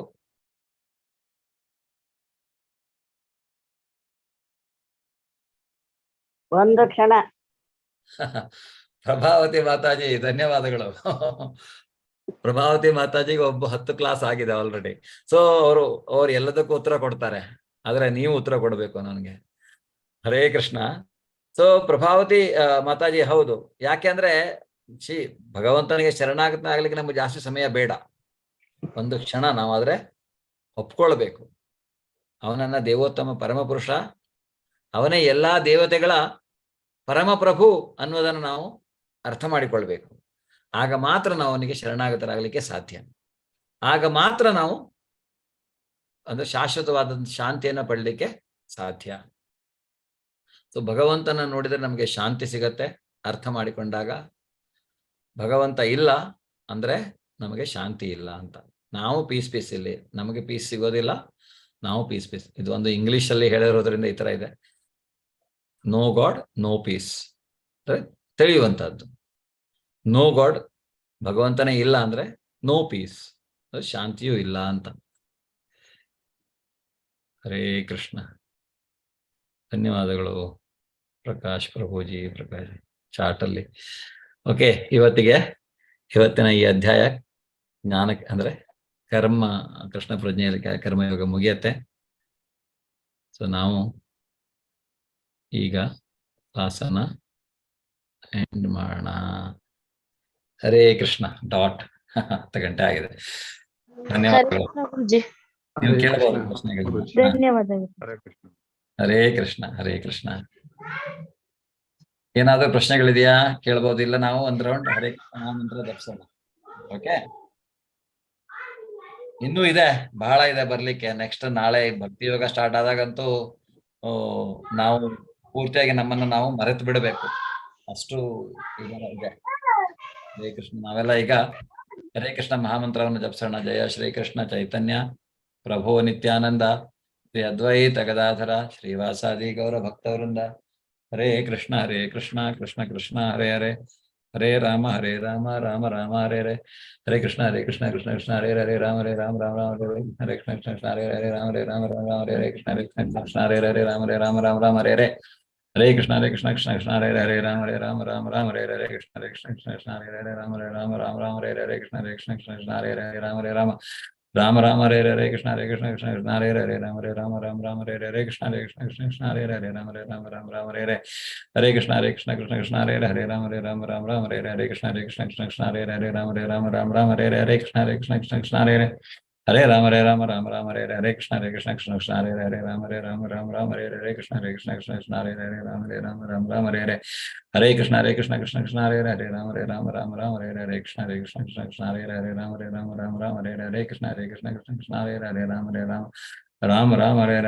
ಕೃಷ್ಣ ಕೃಷ್ಣ ಕೃಷ್ಣ ಹರೇ ಹರೇ, ರಾಮ ಹರೇ ಹರೇ. ಕೃಷ್ಣ ಕೃಷ್ಣ ಕೃಷ್ಣ ಕೃಷ್ಣ ಹರೇ ಹರೇ, ರಾಮ ಹರೇ ಹರೇ. ಹರೇ ಕೃಷ್ಣ ಕೃಷ್ಣ ಕೃಷ್ಣ ಹರೇ ಹರೇ, ರಾಮ ಹರೇ ಹರೇ. ಕೃಷ್ಣ ಕೃಷ್ಣ ಕೃಷ್ಣ ಕೃಷ್ಣ ಹರೇ ಹರೇ, ರಾಮ ಹರೇ ಹರೇ. ಹರೇ ಕೃಷ್ಣ ಕೃಷ್ಣ ಕೃಷ್ಣ ಕೃಷ್ಣ ಹರೇ ಹರೇ, ರಾಮ ಹರೇ ಹರೇ. ಕೃಷ್ಣ ಕೃಷ್ಣ ಕೃಷ್ಣ ಕೃಷ್ಣ ಹರೇ ಹರೇ, ರಾಮ ಹರೇ ಹರೇ. ಕೃಷ್ಣ ಕೃಷ್ಣ ಕೃಷ್ಣ ಕೃಷ್ಣ ಹರೇ ಹರೇ, ರಾಮ ಹರೇ ಹರೇ. ಕೃಷ್ಣ ಕೃಷ್ಣ ಕೃಷ್ಣ ಕೃಷ್ಣ ಹರೇ ಹರೇ, ಹರೇ ರಾಮ ಹರೇ ಹರೇ. ಕೃಷ್ಣ ಕೃಷ್ಣ ಕೃಷ್ಣ ಕೃಷ್ಣ ಹರೇ ಹರೇ, ರಾಮ ಹರೇ ಹರೇ. ಕೃಷ್ಣ ಕೃಷ್ಣ ಕೃಷ್ಣ ಕೃಷ್ಣ ಹರೇ ಹರೇ, ರಾಮ ಹರೇ ಹರೇ. ಕೃಷ್ಣ ಕೃಷ್ಣ ಕೃಷ್ಣ ಕೃಷ್ಣ ಹರೇ ಹರೇ, ರಾಮ ಹರೇ ಹರೇ. ಕೃಷ್ಣ ಕೃಷ್ಣ ಕೃಷ್ಣ ಕೃಷ್ಣ ಹರೇ ಹರೇ, ಹರೇ ರಾಮ ಹರೇ ಹರೇ. ಕೃಷ್ಣ ಕೃಷ್ಣ ಕೃಷ್ಣ ಕೃಷ್ಣ ಹರೇ ಹರೇ, ರಾಮ ಹರೇ ಹರೇ. ಕೃಷ್ಣ ಕೃಷ್ಣ ಕೃಷ್ಣ ಕೃಷ್ಣ ಹರೇ ಹರೇ, ಹರೇ ರಾಮ ಹರೇ ಹರೇ. ಕೃಷ್ಣ ಕೃಷ್ಣ ಕೃಷ್ಣ ಕೃಷ್ಣ ಹರೇ ಹರೇ, ರಾಮ ಹರೇ ಹರೇ. ಕೃಷ್ಣ ಕೃಷ್ಣ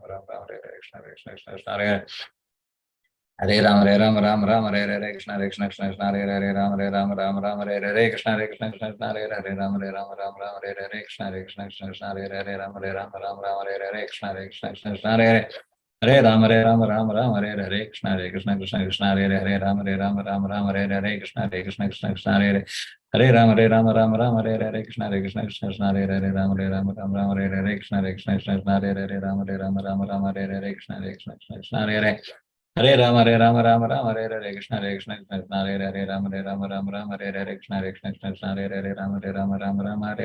ಕೃಷ್ಣ ಕೃಷ್ಣ ಹರೇ ಹರೇ, ರಾಮ ಹರೇ ಹರೇ. ಕೃಷ್ಣ ಕೃಷ್ಣ ಕೃಷ್ಣ ಕೃಷ್ಣ ಹರೇ ಹರೇ, ಹರೇ ರಾಮ ಹರೇ ಹರೇ. ಕೃಷ್ಣ ಕೃಷ್ಣ ಕೃಷ್ಣ ಕೃಷ್ಣ ಹರೇ ಹರೇ, ರಾಮ ಹರೇ ಹರೇ. ಕೃಷ್ಣ ಕೃಷ್ಣ ಕೃಷ್ಣ ಕೃಷ್ಣ ಹರೇ ಹರೇ, ರಾಮ ಹರೇ ಹರೇ. ಹರೇ ಕೃಷ್ಣ ಕೃಷ್ಣ ಕೃಷ್ಣ ಹರೇ ಹರೇ, ರಾಮ ಹರೇ ಹರೇ. ಕೃಷ್ಣ ಕೃಷ್ಣ ಕೃಷ್ಣ ಕೃಷ್ಣ ಹರೇ ಹರೇ, ರಾಮ ಹರೇ ಹರೇ. ಕೃಷ್ಣ ಕೃಷ್ಣ ಕೃಷ್ಣ ಹರೇ ಹರೇ, ಹರೇ ರಾಮ ಹರೇ ಹರೇ. ಕೃಷ್ಣ ಕೃಷ್ಣ ಕೃಷ್ಣ ಕೃಷ್ಣ ಹರೇ ಹರೇ, ರಾಮ ಹರೇ ಹರೇ. ಕೃಷ್ಣ ಕೃಷ್ಣ ಕೃಷ್ಣ ಹರೇ ಹರೇ, ರಾಮ ಹರೇ ಹರೇ. ಹರೇ ಕೃಷ್ಣ ಕೃಷ್ಣ ಕೃಷ್ಣ ಹರೇ ಹರೇ, ರಾಮ ಹರೇ ಹರೇ. ಕೃಷ್ಣ ಕೃಷ್ಣ ಕೃಷ್ಣ ಕೃಷ್ಣ ಹರೇ ಹರೇ, ರಾಮ ಹರೇ ಹರೇ. ಹರೇ ಕೃಷ್ಣ ಕೃಷ್ಣ ಕೃಷ್ಣ ಕೃಷ್ಣ ಹರೇ ಹರೇ, ರಾಮ ಹರೇ ಹರೇ. ಕೃಷ್ಣ ಕೃಷ್ಣ ಕೃಷ್ಣ ಕೃಷ್ಣ ಹರೇ ಹರೇ, ರಾಮ ಹರೇ ಹರೇ. ಕೃಷ್ಣ ಕೃಷ್ಣ ಕೃಷ್ಣ ಕೃಷ್ಣ ಹರೇ ಹರೇ, ರಾಮ ಹರೇ ಹರೇ. ಕೃಷ್ಣ ಕೃಷ್ಣ ಕೃಷ್ಣ ಕೃಷ್ಣ ಹರೇ ಹರೇ, ರಾಮ ಹರೇ ಹರೇ. ಕೃಷ್ಣ ಕೃಷ್ಣ ಕೃಷ್ಣ ಕೃಷ್ಣ ಹರೇ ಹರೇ, ರಾಮ ಹರೇ ಹರೇ. ಕೃಷ್ಣ ಕೃಷ್ಣ ಕೃಷ್ಣ ಕೃಷ್ಣ ಹರೇ ಹರೇ, ರಾಮ ಹರೇ ಹರೇ. ಕೃಷ್ಣ ಕೃಷ್ಣ ಕೃಷ್ಣ ಕೃಷ್ಣ ಹರೇ ಹರೇ, ರಾಮ ಹರೇ ಹರೇ. ಕೃಷ್ಣ ಕೃಷ್ಣ ಕೃಷ್ಣ ಕೃಷ್ಣ ಹರೇ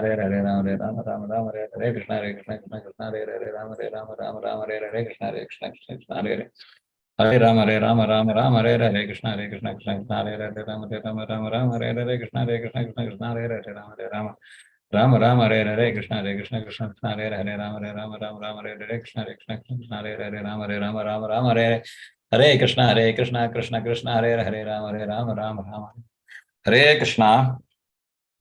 ವಾಂಚಾಕಲ್ಪತರುಭ್ಯಶ್ಚ ಕೃಪಾ ಸಿಂಧುಭ್ಯೇವ ಚ ಪತಿತಾನಾಂ ಪಾವನೇಭ್ಯೋ ವೈಷ್ಣವೇಭ್ಯೋ ನಮೋ ನಮಃ. ಹರೇ ಕೃಷ್ಣ. ಭಗವದ್ಗೀತಾ ಗ್ರಂಥರಾಜಕ್ಕೆ ಜಯವಾಗಲಿ, ಶ್ರೀಲಾ ಪ್ರಭುಪಾದರಿಗೆ ಜಯವಾಗಲಿ, ಅನಂತ ಕೋಟಿ ವೈಷ್ಣವ ವೃಂದಕ್ಕೆ ಜಯವಾಗಲಿ, ಇಲ್ಲಿಂದಿರುವ ಎಲ್ಲಾ ಭಕ್ತ ವೃಂದಕ್ಕೂ ಜಯವಾಗಲಿ. ಹರೇ ಕೃಷ್ಣ. ಧನ್ಯವಾದಗಳು. ಶುಭರಾತ್ರಿ. ನಾಳೆ ಮತ್ತೆ ಭೇಟಿಯಾಗೋಣ. ಓಕೆ. ಹರೇ ಕೃಷ್ಣ. ಹರೇ ಕೃಷ್ಣ ಪ್ರಭುಜಿ. ಹರೇ ಕೃಷ್ಣ ಪ್ರಭುಜಿ. ಹರೇ ಕೃಷ್ಣ. ಧನ್ಯವಾದಗಳು. ಮಂಜುಳಾ ಮಾತಾಜಿ ಇದನ್ನ ಹಾಕ್ಬಿಡಿ ಲಿಂಕು.